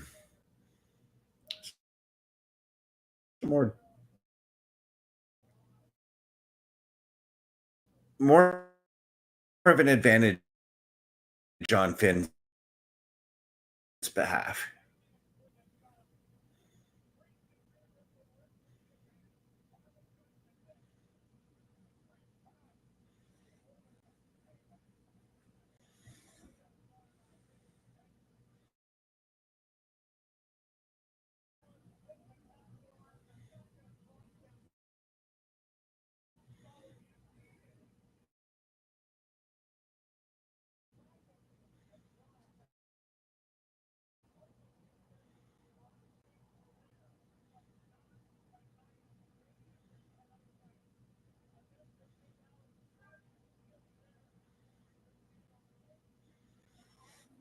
So yeah, I don't know what to make of this. I might have to give this match another watch through.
Taking a look at, I guess they have a superstore going on for the WWE, which, I think that's actually kind of cool that they're doing this for all the PLEs now, giving fans a chance to buy their merch prior to the show. And we've got Hunter.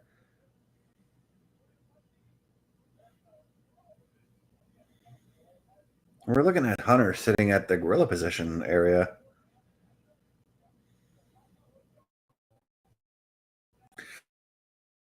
But this Monday night, guys, for the Raw Patrol, be sure you tune in. Jey Uso defends his Intercontinental title against Xavier Woods.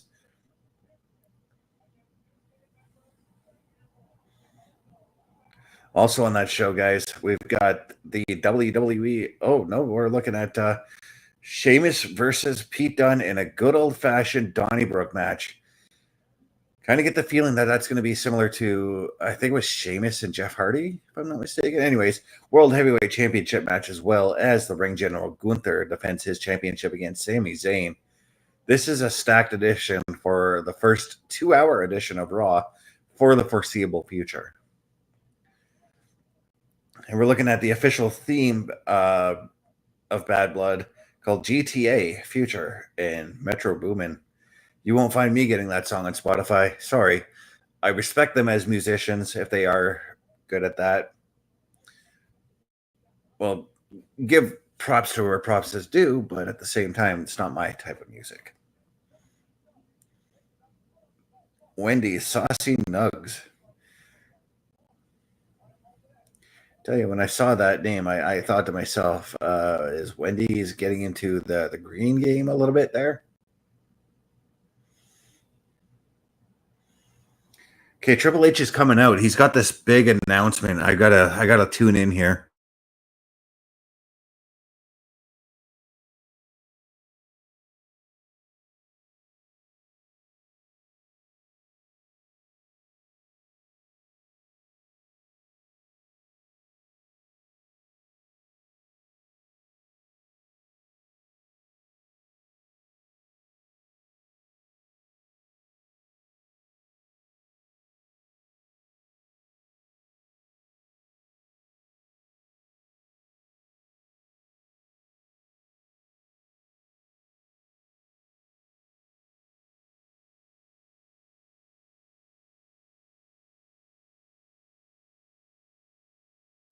There's something in the middle of the ring, by the way.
Oh, I don't know what to make about that. Crown Jewel, they just announced that Gunther and Cody, whoever the WWE World Heavyweight Champion and the WWE Undisputed Champion are going to go one-on-one, as well as whoever the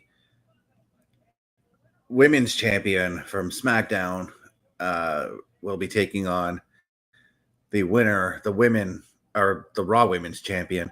The winner gets this Crown Jewel title thing. It's ugly as hell. Doesn't make any sense to me. You could just have them two fighting each other, and you don't need a belt to showcase supremacy between whomever wins. It's an ugly looking belt.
Hey, look, it's Goldberg, Gunther's favorite wrestler.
Wow. I mean, we had Gunther just calling out Goldberg.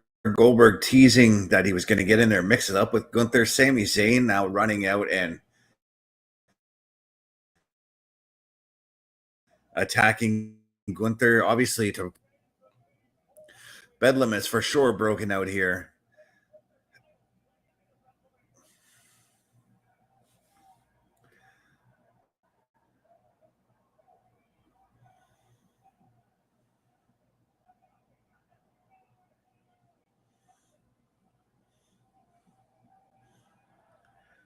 And of course, Goldberg, Triple H giving Goldberg his proper respects. I mean, yeah, you can say Goldberg was a one-trick pony, but let's face it, the dude did pay his dues eventually. He became one of the most popular wrestlers of all time, was one of the biggest merch sellers for WCW, became one of the biggest merch sellers also in the WWE.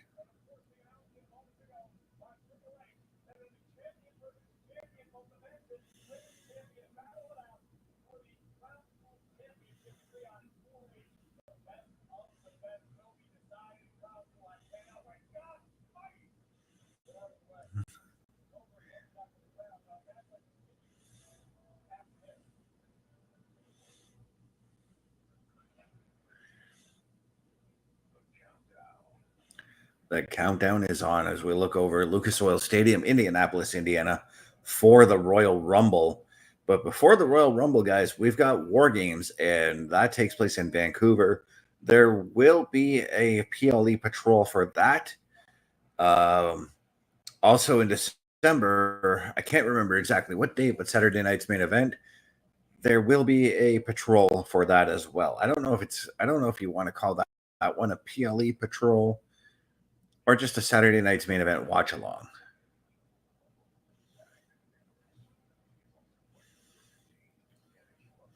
But of course, they're talking about pre-sale tickets November 13th for the Royal Rumble, November 15th for the regular sale date.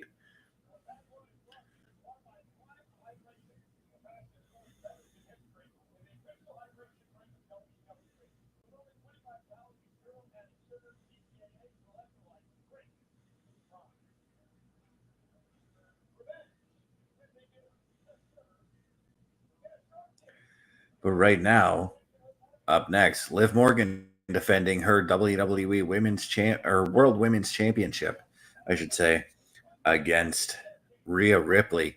And this is where, bulks are coming in saying,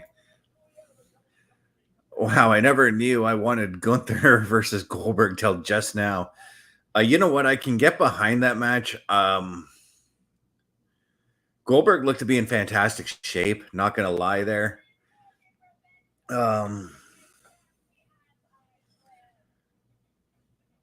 It could be interesting. But while this video package is playing, I am going to step away for just a moment here. Give me 1 second here.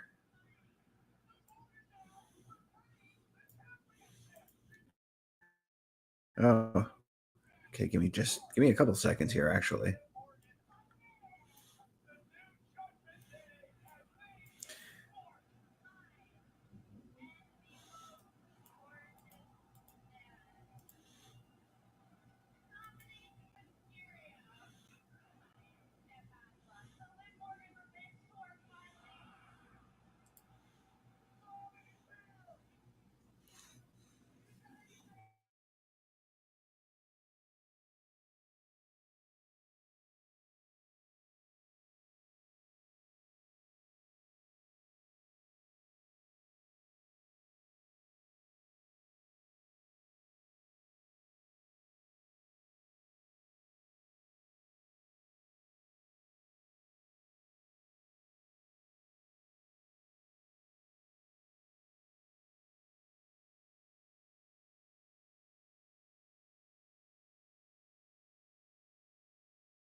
All right, we're Scott Steiner.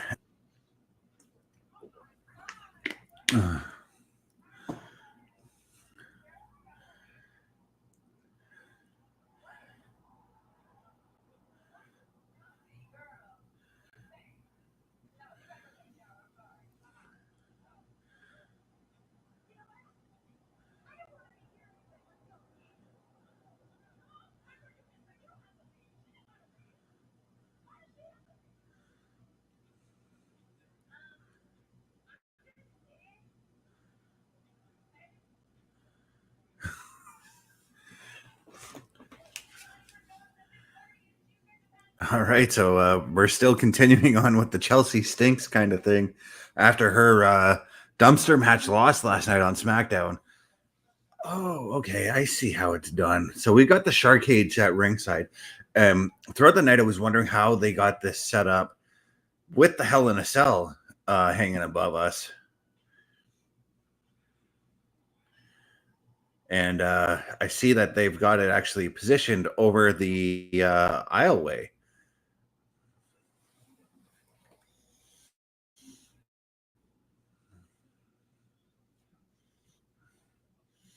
Normally, when they do these shark cage matches, they have the shark cage positioned over a corner of the ring somewhere.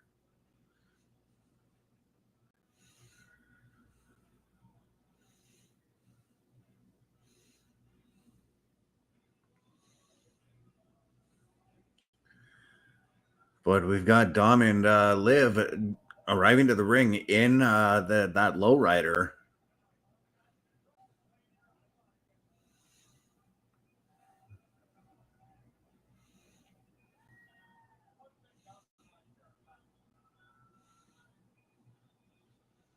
I like how he parks the lowrider to block Rhea from possibly making her way to the ring.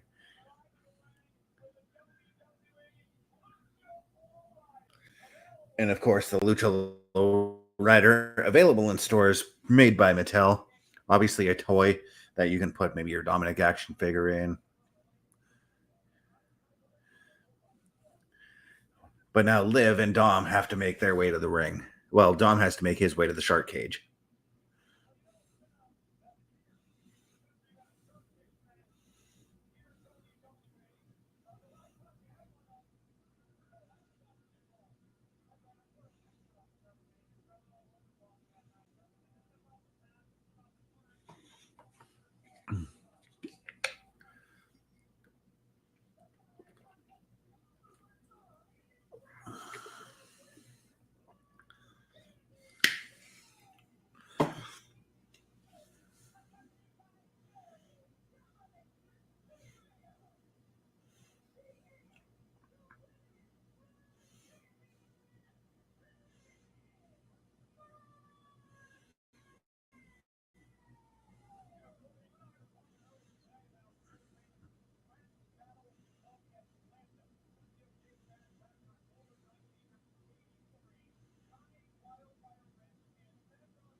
And Dan Engler wearing that referee cam. I kind of like that view. I mean, the camera quality is not great, but I do like that view from inside the ring. I think that's cool.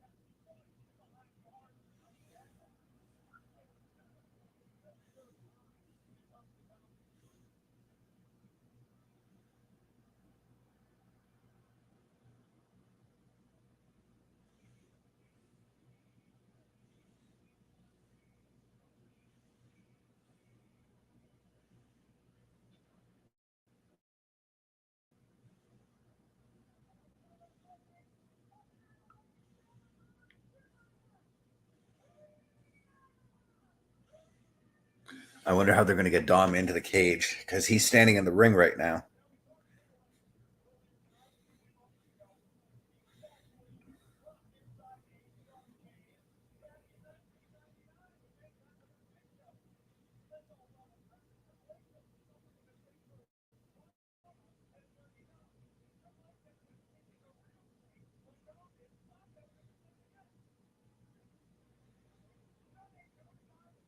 So they're talking about the history of the shark cage in the WWE, in pro wrestling in general. I can't exactly hear. Oh,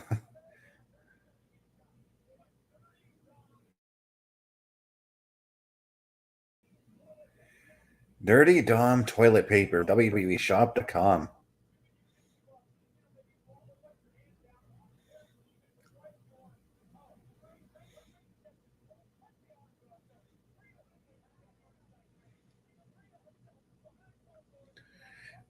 But again, I got to wonder, because I don't think Dom is voluntarily getting into that cage.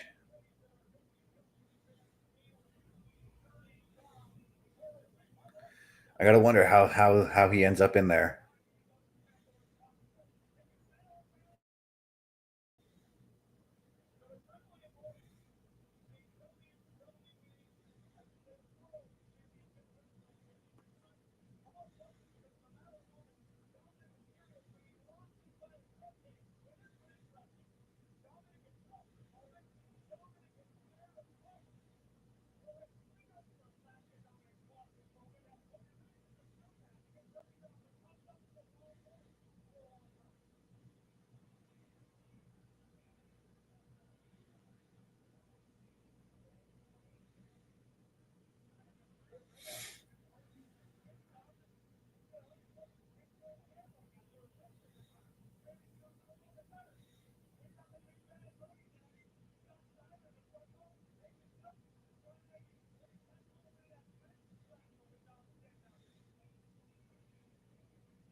Okay, Dom's voluntarily getting in, sort of.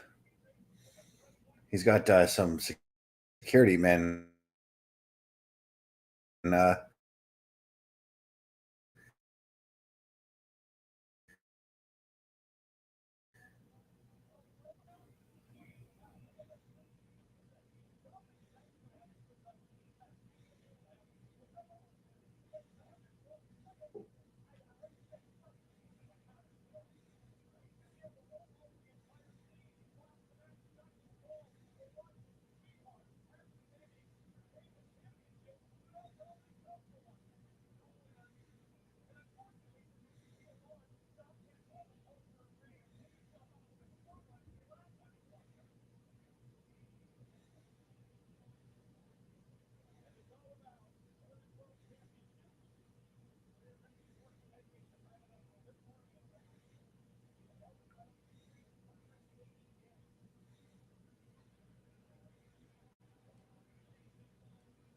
he is asking for a microphone here.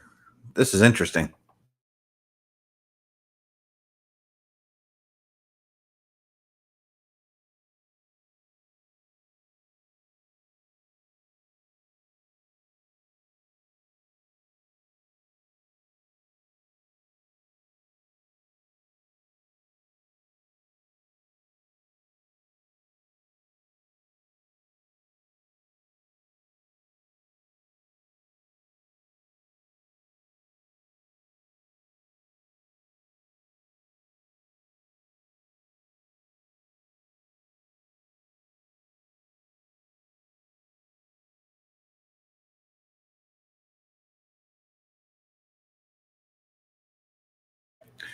Well, the cage is being raised, but obviously we see the fear in Dom's eyes for the height that they're at, because he's got to be at least a good 15, 20 feet off the ground.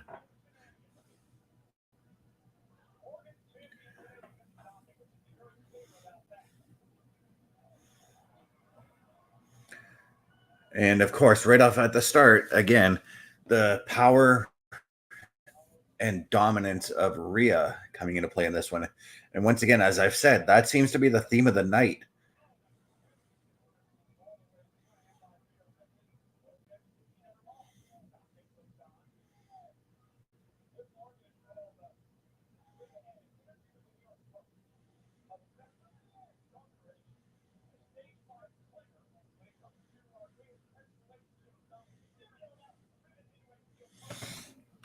I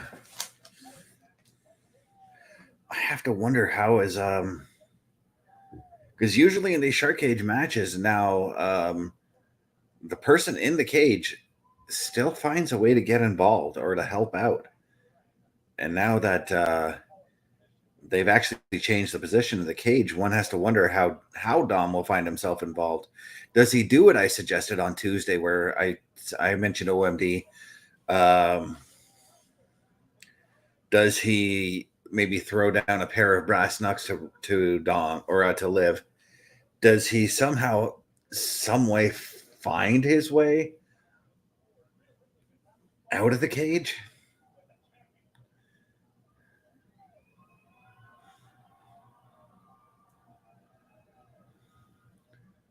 I have to believe that maybe Rhea's taking the win on this one now, as well, given the announcement prior to this match with Bad Blood and, well, Nia Jax is the current women's champion over on SmackDown, and Liv is the current, the current women's champion over on Raw. But it doesn't make sense to do heel versus heel when you could take Rhea and put her up against Nia, and there's a dream match right there for Crown Jewel.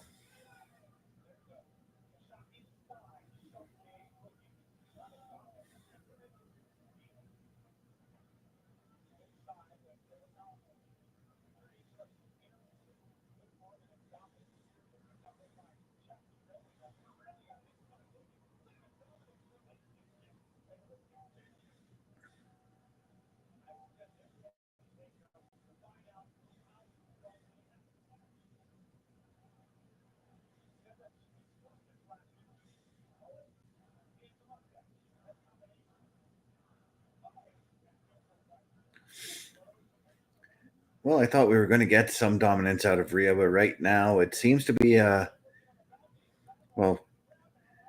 Liv is fine, has got a bit of an advantage going on here. We're not seeing do what Damian did in the previous match. We're actually seeing Rhea, actually struggling to get back the advantage on Liv Morgan.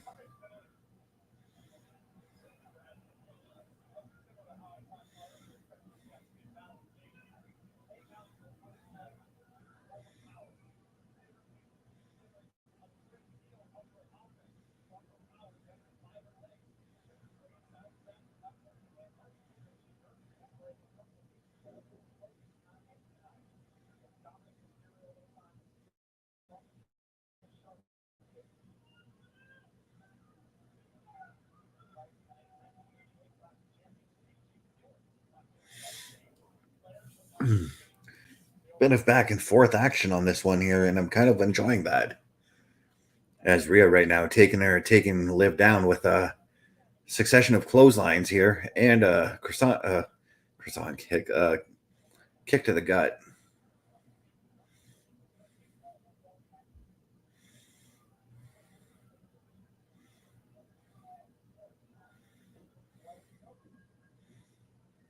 I like this crane shot that we're getting with Dom in the foreground, Rhea and Liv battling in the background. I love that shot.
Dom looking like he's having a little bit of a.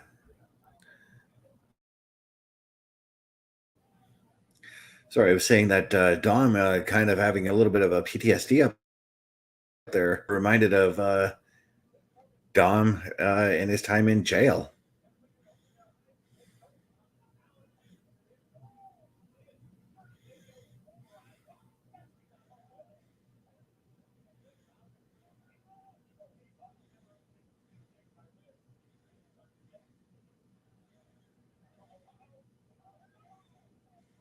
Oh, jeez.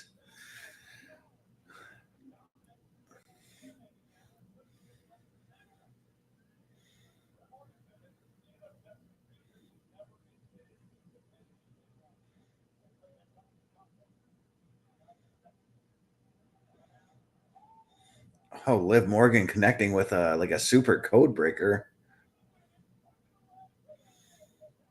Only got a 2 count.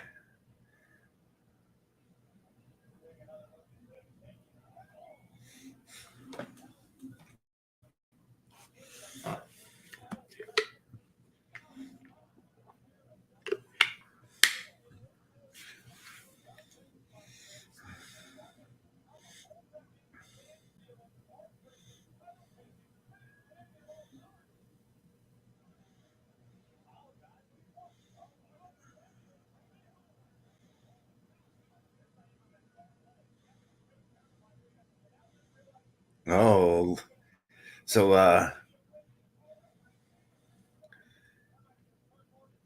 Rhea might have been faking. Oh, look at that. Is she going for the Riptide already? She was trying to, but Liv rolled out of it, and now. Oh, that was interesting. It was like an abdominal stretch turned into like a pin. It was nicely executed, I gotta say.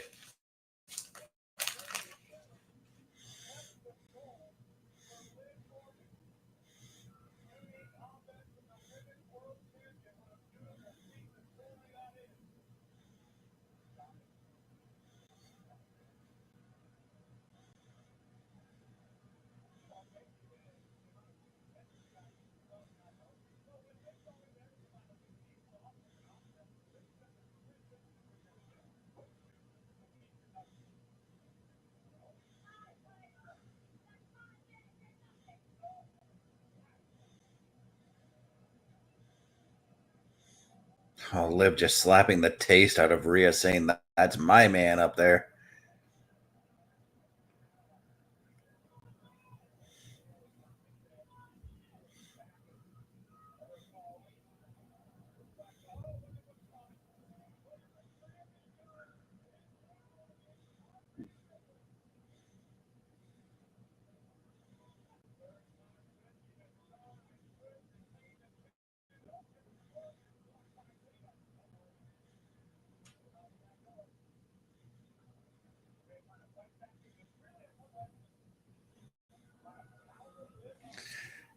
Mr. Chris Parrish coming in.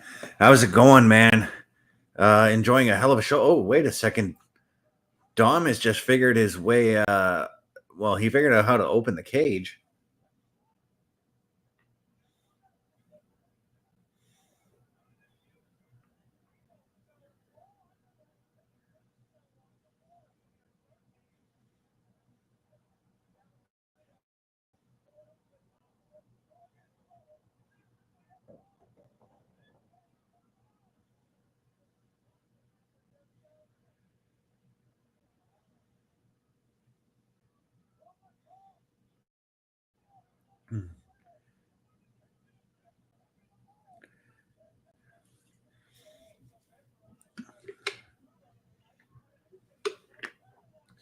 Hmm.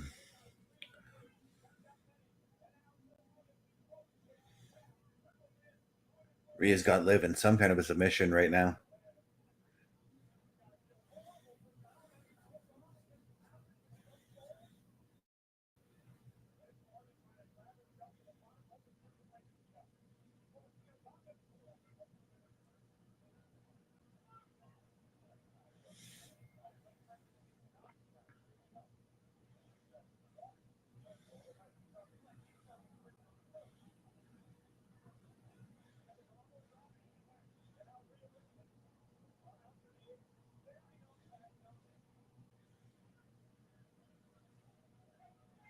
Dominik hanging high above that the entrance way there, but the shark cage door has been opened.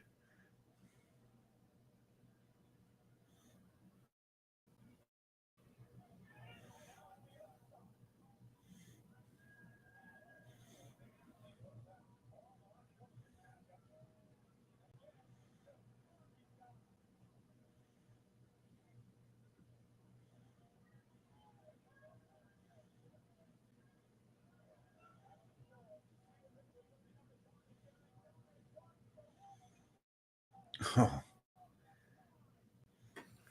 Rhea just hit the riptide on the outside, and now she's looking up at Dom. Dom is all by himself up in that cage, obviously. Oh,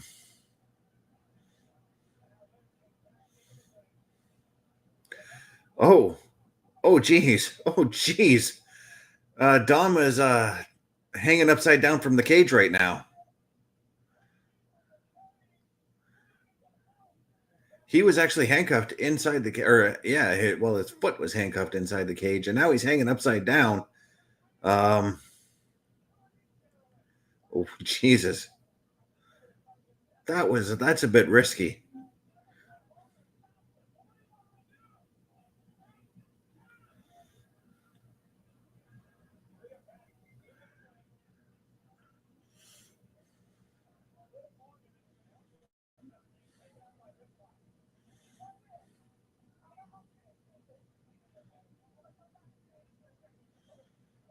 And we're looking at the referee cam as referees Rhea was talking to the referee and saying, 1 minute, I've got some unfinished business. I'll be back for her in a minute, she said to referring to Liv. She said to the referee.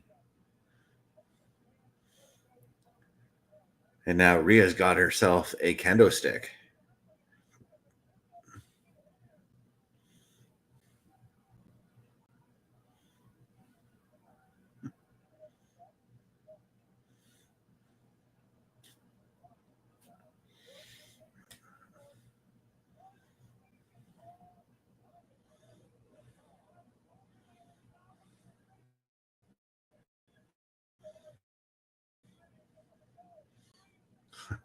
And now she's taunting and teasing. Rhea just said happy birthday to me to the camera, and now she's beating Dom like a piñata.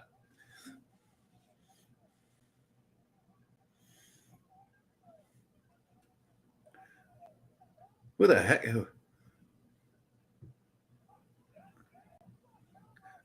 Okay, well, Raquel Rodriguez just came out, and now she's attacking Rhea.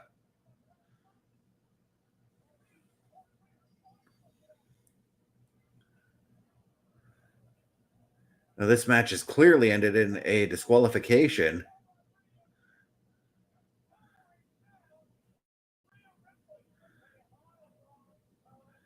I don't know why you would put.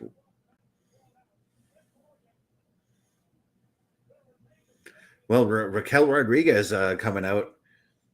Liv retains her championship, but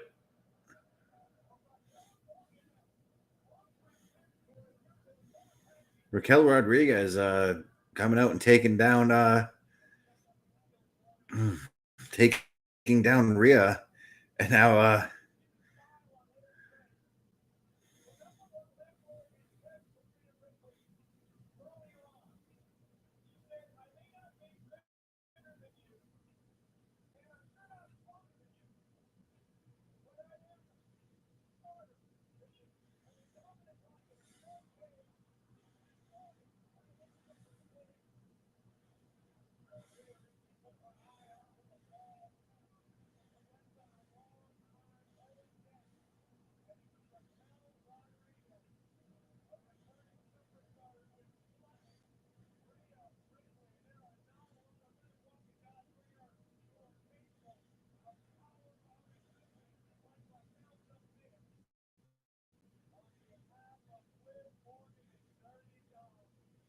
I guess Raquel is a member of the Judgment Day now.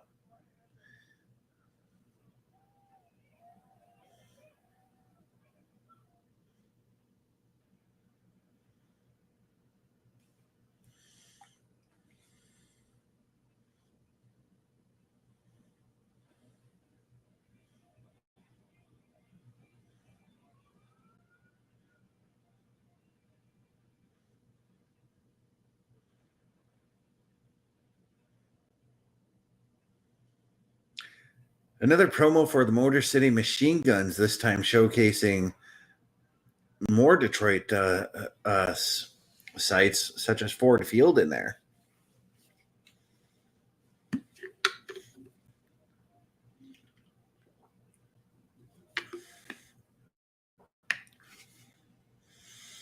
Looking at the WWE Live Holiday Tour,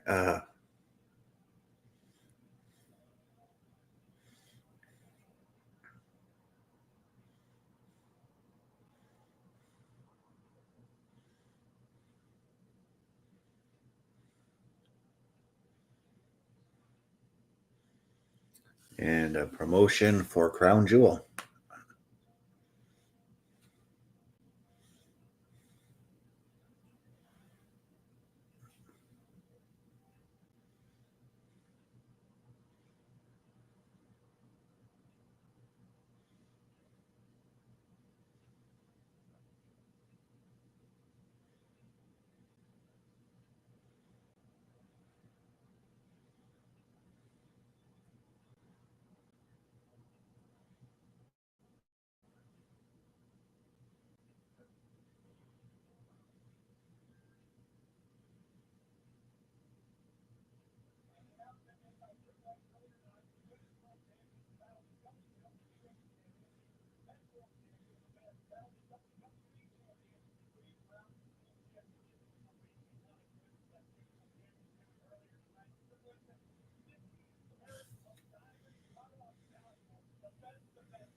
It's interesting. They were just showing the list of upcoming premium live events, ones that are confirmed for the locations that they have and the dates.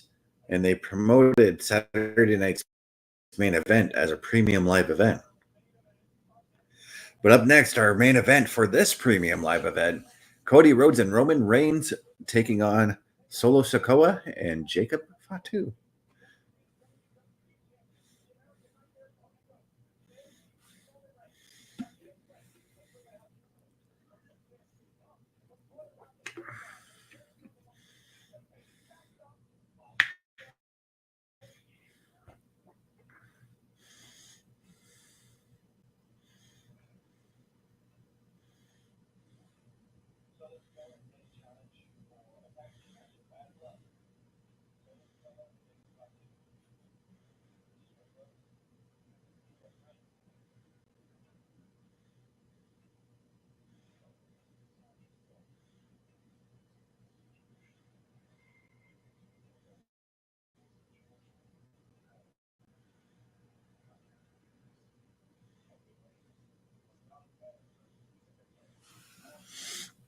As we're looking at the last time Roman Reigns was in a ring, where he lost the title to his tag team partner tonight, Cody Rhodes.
And we're just looking at just how dominant Solo Sikoa's bloodline has been over the last while until Roman Reigns had made his return.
And representing the bloodline, Jacob Fatu and Solo Sikoa making their way to the ring right now.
And we got referee Jason Ayers wearing the referee cam for this one.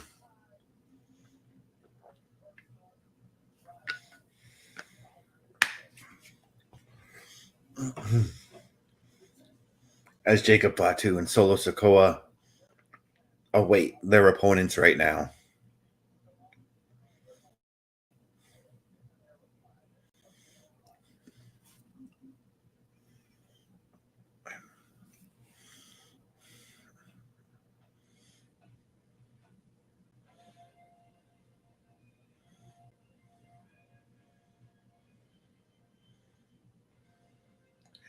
We've got a college marching band out here playing.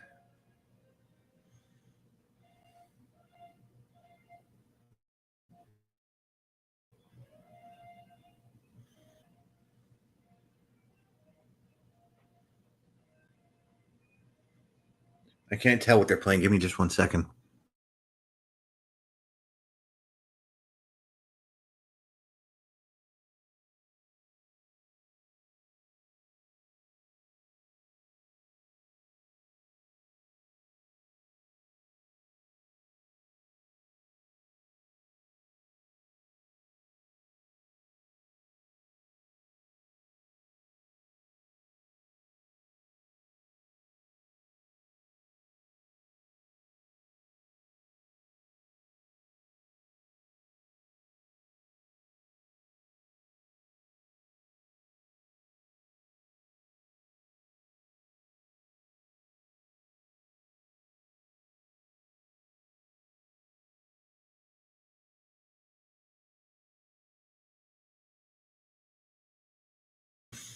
Okay, they're playing Cody Rhodes' theme song.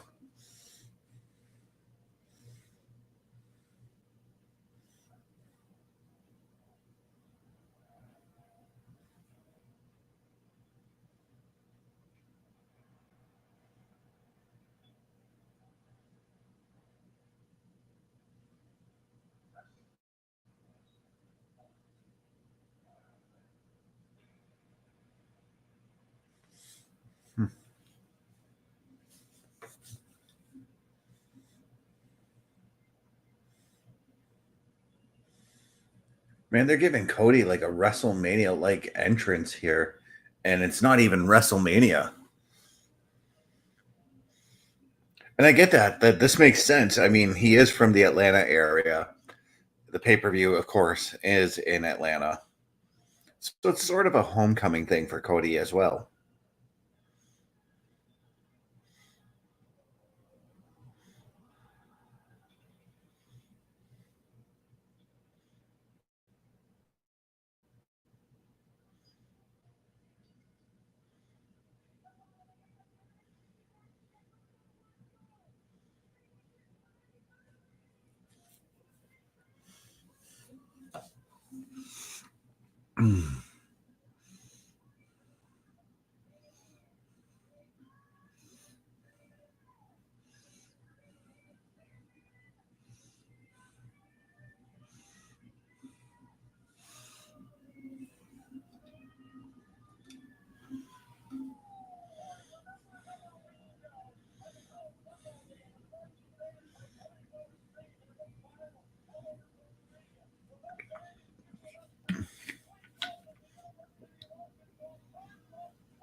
And of course, he's already staring daggers through the eyes of both Jacob Fatu and Solo Sikoa.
And then we got another band.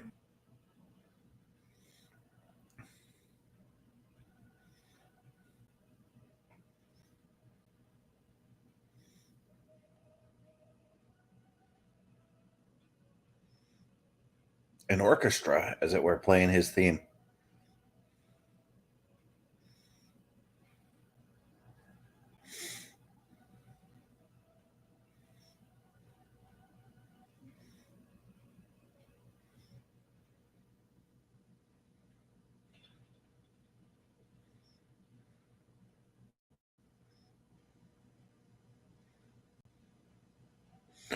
And of course, he's doing the acknowledge. So we've got to acknowledge our tribal chief, Roman Reigns.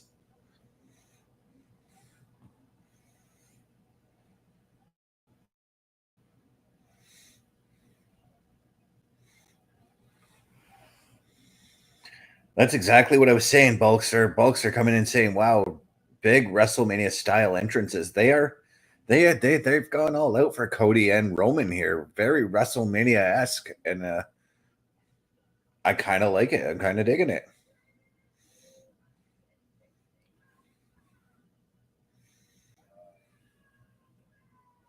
I mean, the way that we're promoting this show over the last couple of months too kind of gave it an almost WrestleMania vibe, you know.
Bulkster coming in saying, "I hope Bulkster's Spidey sense is right and Brock Lesnar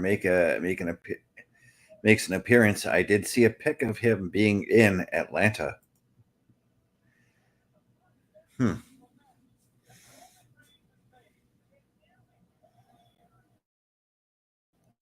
There were also images of The Rock being in Atlanta. Just saying.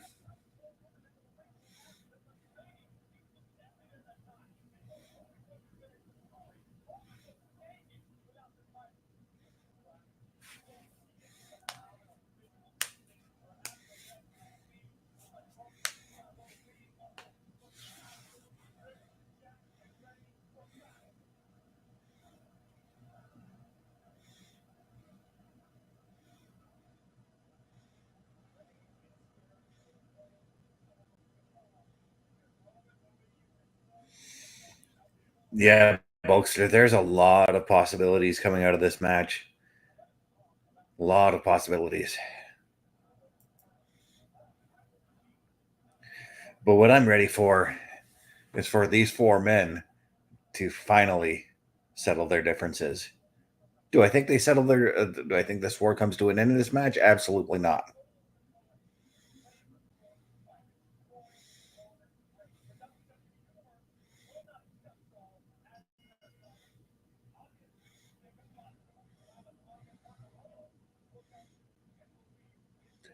Cody and Roman trying to discuss who's going to start the match off, and we're seeing the same thing from Solo and Jacob. Roman's like, Cody seems to be saying, "I got this," and Roman's like, "You sure about this?"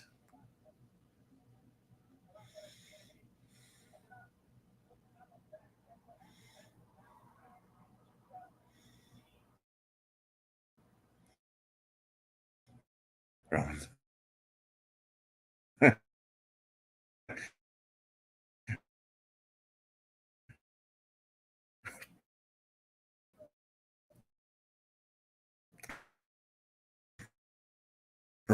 Roman's like,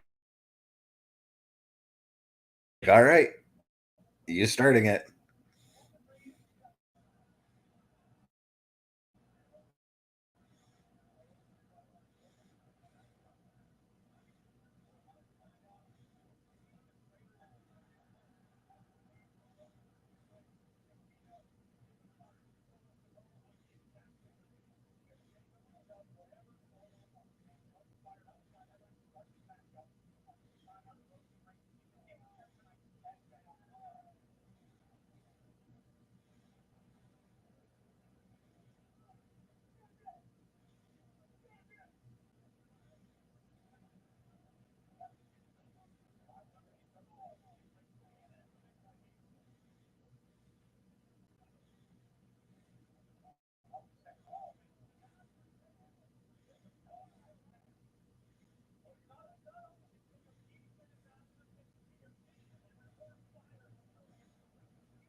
Oh, now Solo getting tagged in, and now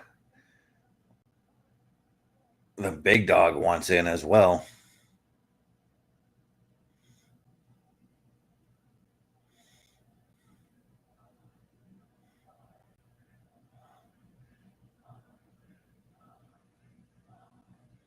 Crowd is chanting OTC. They seem to be firmly behind Roman Reigns.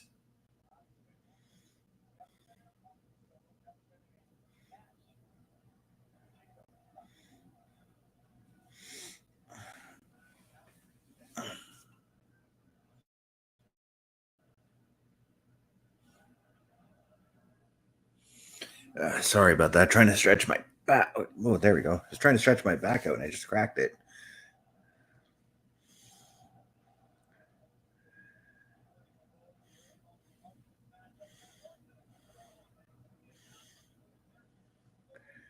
Solo's playing this game right now where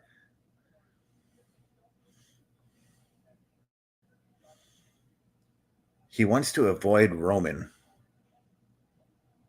because he backed out the moment Solo tried to tag in, and he basically looked at Jacob and was like, "You got him."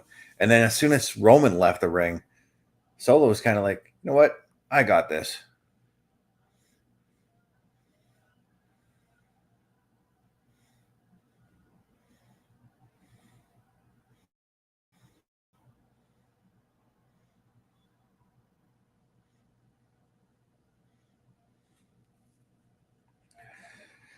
Well, now Solo being the legal man in the ring, Roman is also now the legal man in the ring.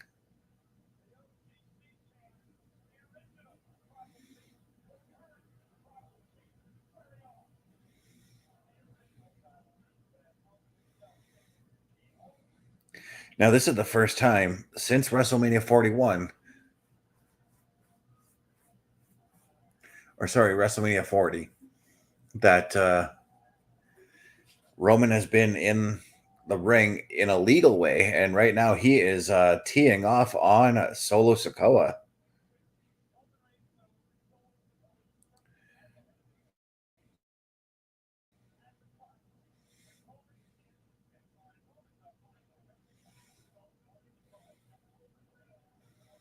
I don't know if you want to be doing that, Solo, with Roman still fresh as can be.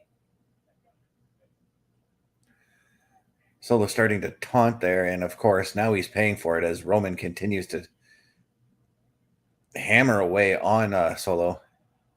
He's doing the 10 count punch in the corner right now.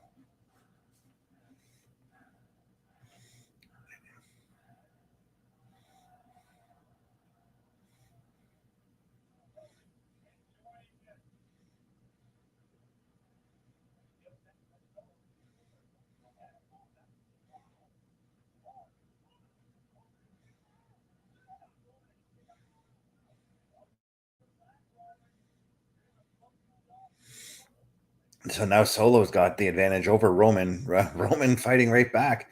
So this match is now also taking away the theme of the night because, as I've been saying all night, we've been seeing like a dominant performances from the much larger wrestler, and we're not getting that in this match. Maybe it's because right now, I mean, Solo, Jacob, and Roman are kind of all equal to one another as far as like size and strength would go. Cody could be in there as well. Cody is he can go. Cody knows how to weasel out of situations where he doesn't have the advantage. He knows how to work his way around that, I should say, not weasel out, because weaseling would indicate that he's, a heel.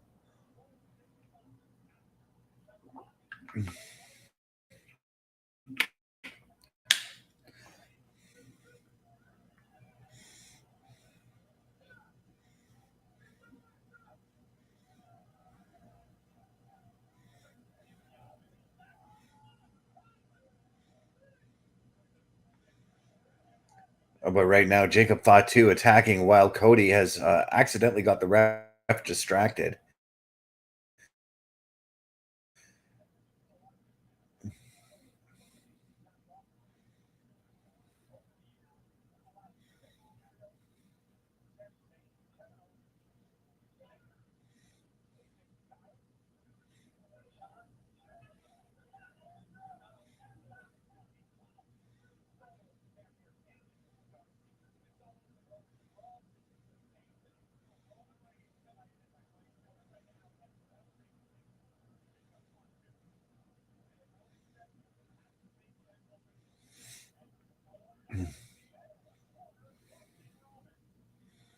Solo now kind of having a bit of a dominant advantage over Roman Reigns right now.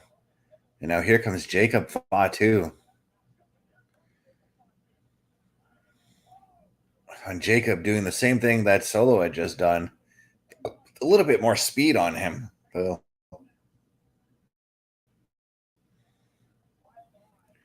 That's the thing with Jacob Fatu, man, is you cannot count this guy out. He is a definite wild card right now as far as the Bloodline, the current version of the Bloodline goes.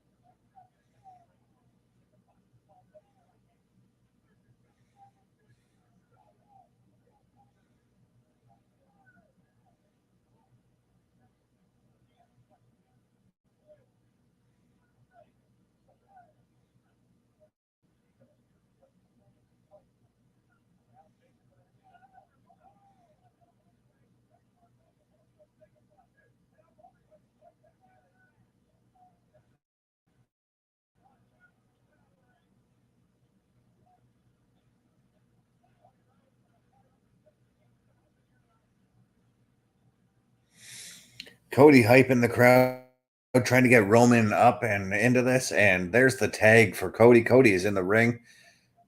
Now we've got Cody and Jacob. A sort of hot tag, but not really a hot tag, as Cody is now doing everything he can to take down Jacob Fatu.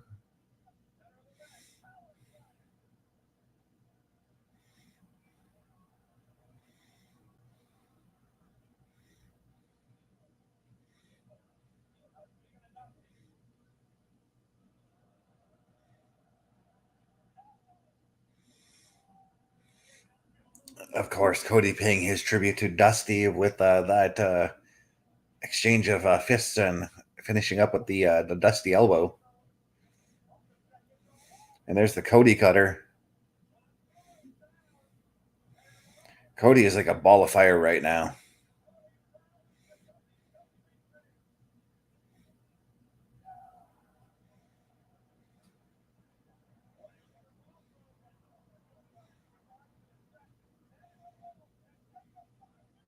Oh, Jacob Fatu with that amazing Samoan drop.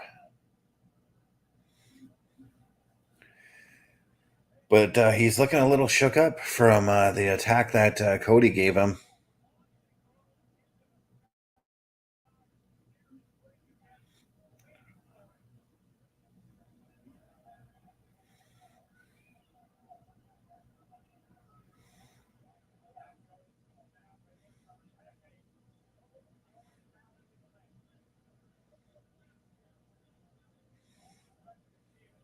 What's Solo looking to do?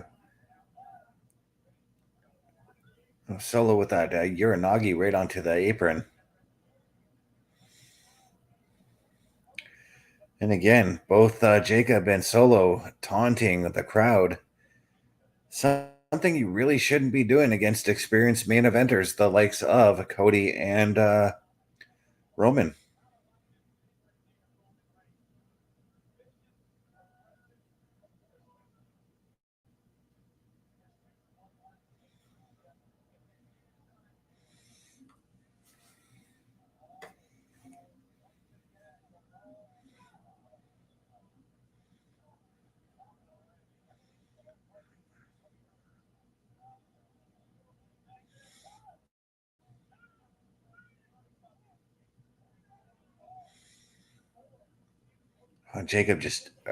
Cody just ate a big boot from Jacob.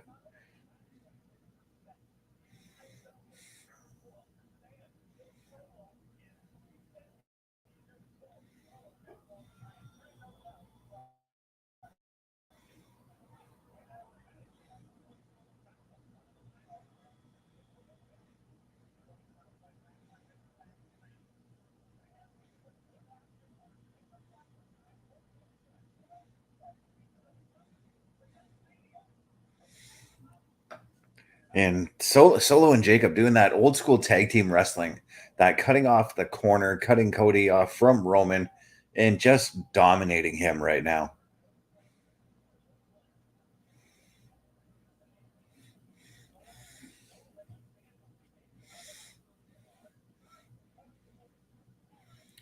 Leaving the big dog on the apron, which obviously is going to build towards a hot tag where Roman is going to destroy everybody.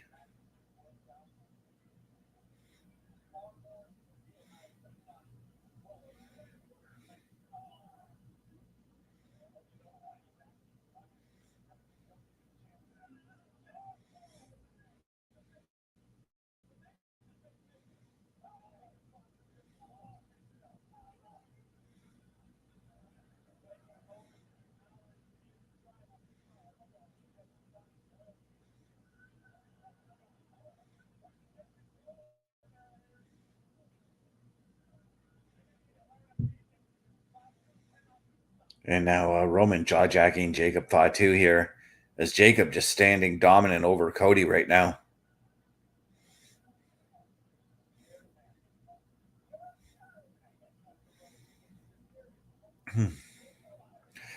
Slow and methodical is the theme of this match here, with Solo and Jacob just doing everything in their strength to wear everyone down. Bobby Stats coming in saying, "Hello, how's it going, Bobby? You are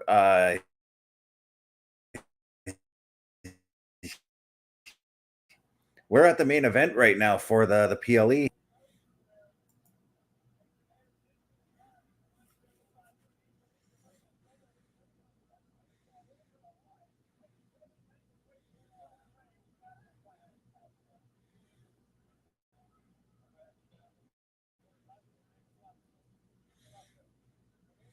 Bobby Stats coming in saying that he has liked the video. Thank you very much, Bobby, for that like.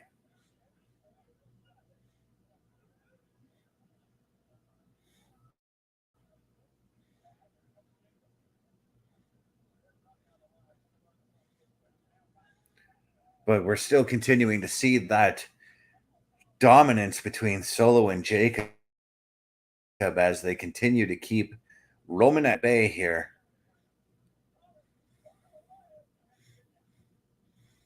Cody is trying to do everything to get out of the mat, or to tag out.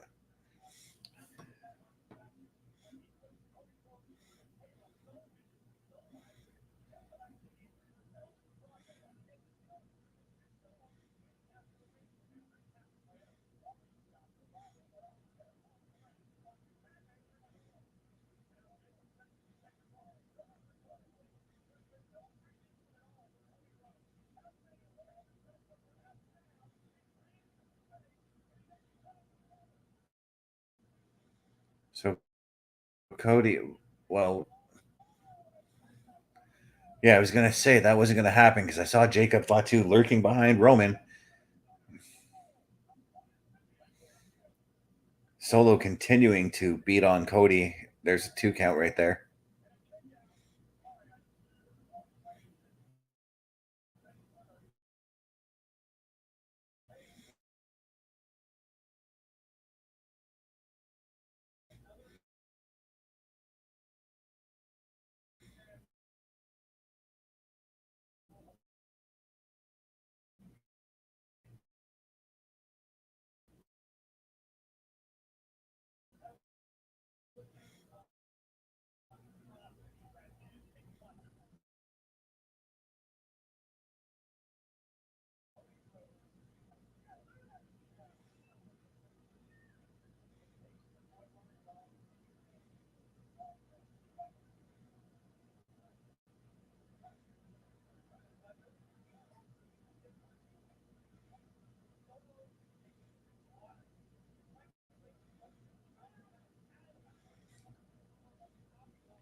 Beautiful power slam from our body slam from Jacob Fatu there.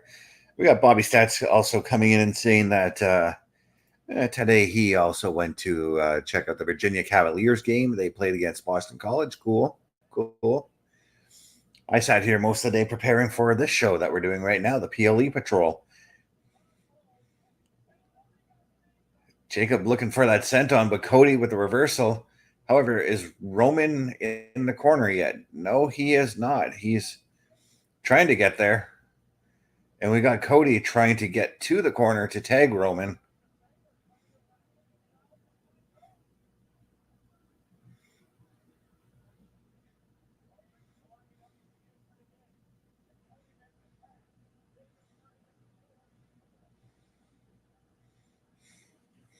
And teasing for that hot tag, and there it is.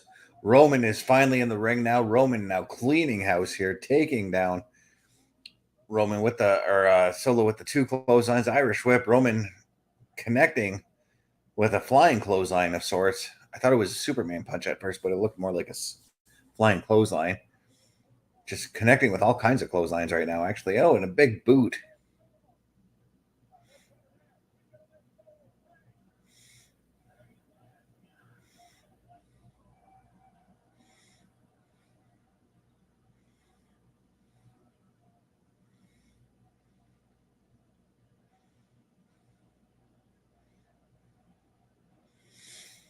Bobby saying it was fun to be at the game. He had popcorn and a Pepsi to drink.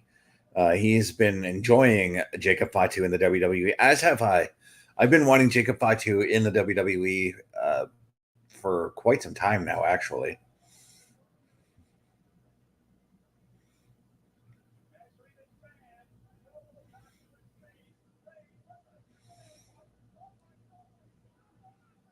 Well, Solo looking for that Samoan spike, but no, Roman with the roll up, and he connects with the Superman punch. 2 count only there. I'm actually kind of surprised that and maybe I missed it, but kind of surprised that Jacob Fatu hasn't taken any punishment from Roman in this little exchange.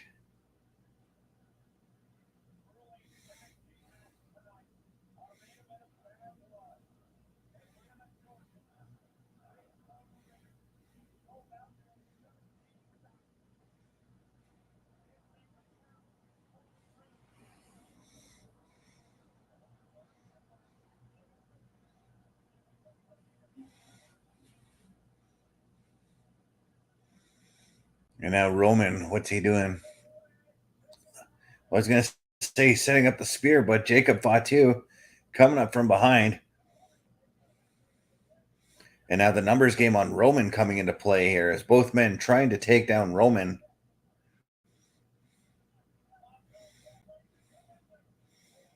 Oh, geez, that moonsault, man. And then the splash from from Solo. Cody with the last second save there. What a match this has been, guys.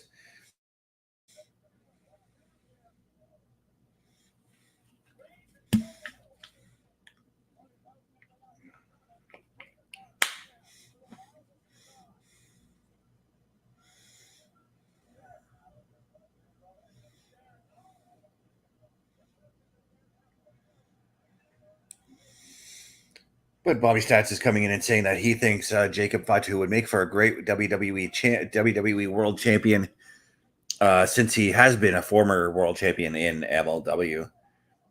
And he's also agreeing with me that this is a nice tag team match. Yeah, this is a fantastic tag match. This whole event has been really cool.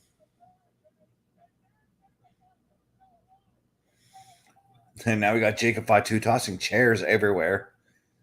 But there is I was going to say there is disqualification in this match, but the referee I think is just going to let them do it, let them go.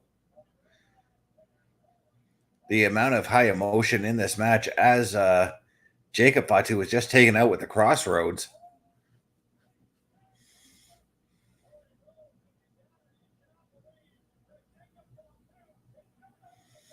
And Jacob Fatu is just not going down. He didn't stay down from the crossroads, nor from the 2 crescent kicks he just took. But now he's laid up on the table and Cody's staring up at the top rope.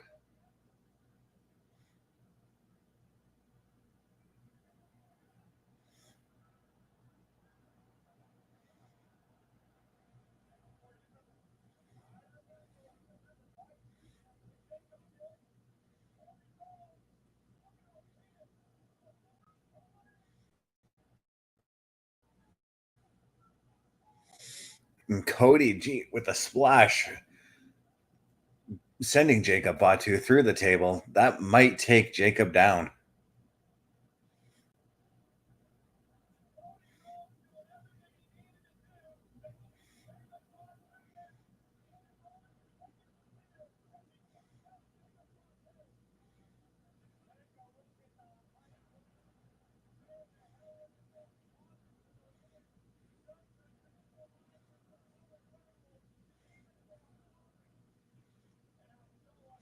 Now we're down to Solo and Roman left in the ring here.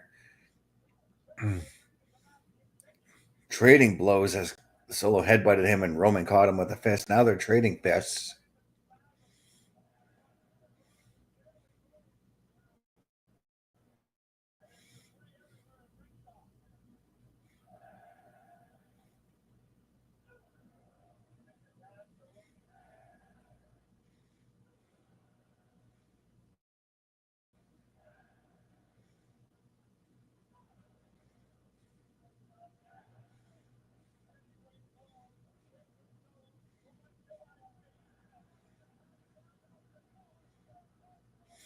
And Roman connecting with that Superman punch. And now, with the hype of the crowd and the hype on his face, he is teasing for that spear. Is he going to connect with it this time around? More than likely, because Jacob is down and out. Wait a minute. There's Tama Tonga and Tonga Loa. And wow, Solo connecting with his own spear.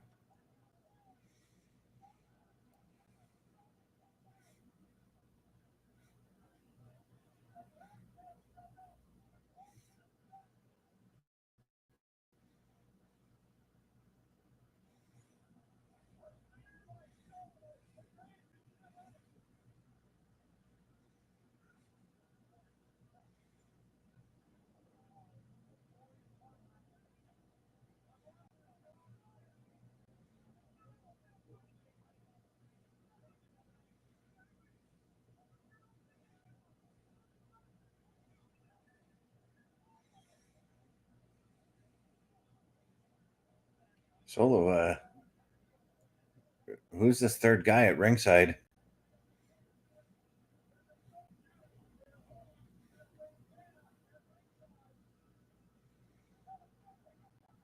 That's a super kick. That's gotta be Jimmy. That's gotta be Jimmy. It is Jimmy Uso. Jimmy Uso is back, boys.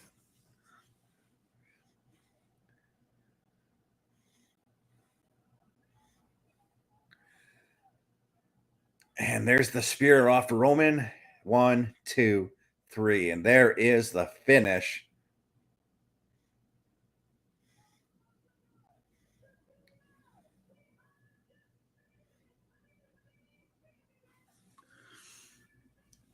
That was awesome.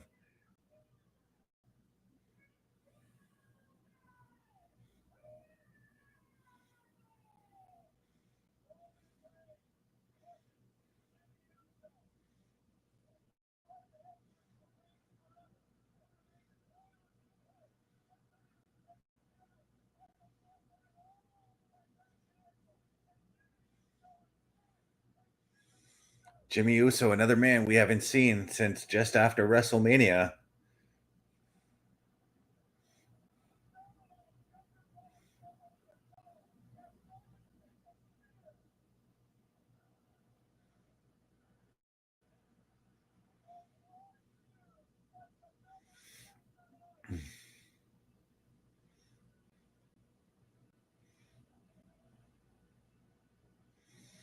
Bobby Stats coming in already saying if we ever see Jimmy and Jay ever reunite, one day he would like to see them go up against the Motor City Machine Guns.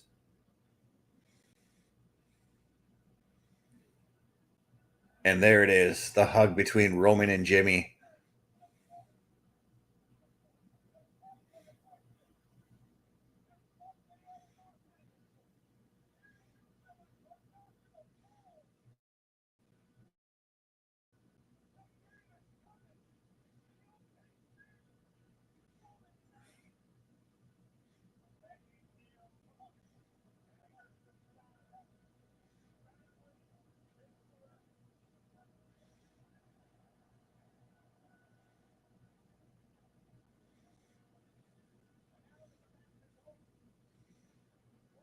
And now they're looking down at Cody.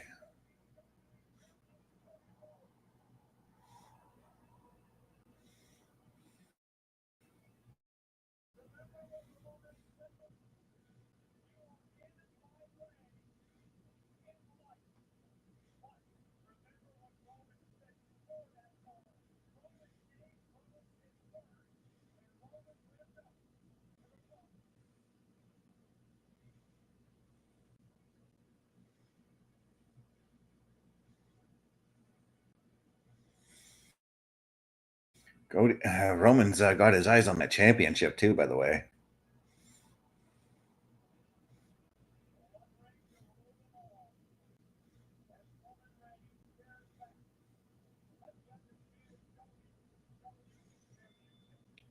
These four men, they went to war tonight. Just as everybody on this show did, actually. Everybody on this show went to war tonight.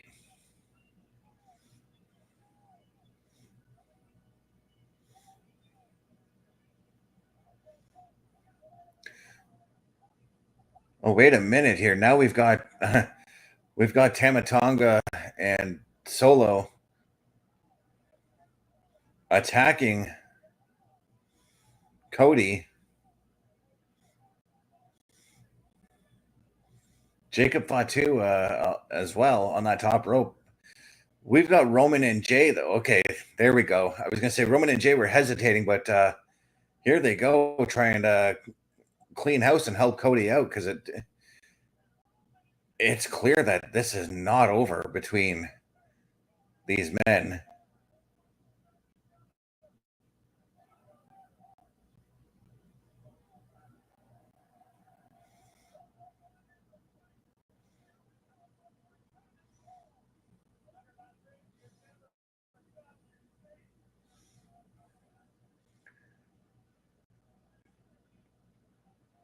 Roman now has his hands on the WWE Undisputed Universal Championship.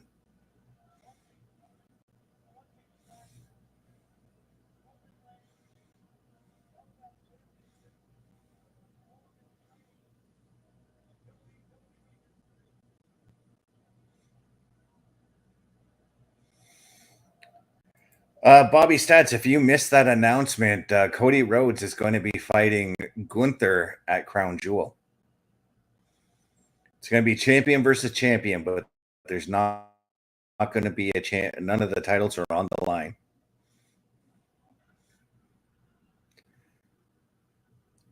And now that we saw Cody and we saw Cody, Roman, and Jimmy celebrating in the ring. Now we've got the final boss making his way out. The Rock is here.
And he's staring down.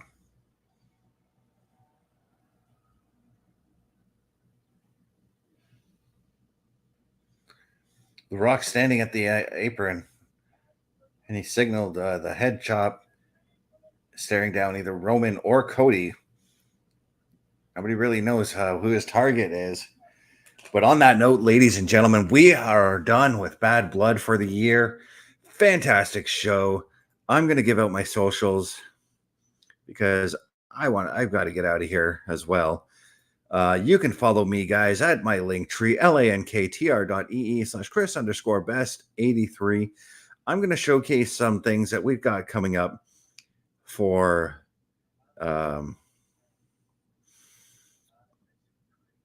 just give me 1 second here. I'm going to showcase something for for Saturday Night Gaming we've got coming next week here.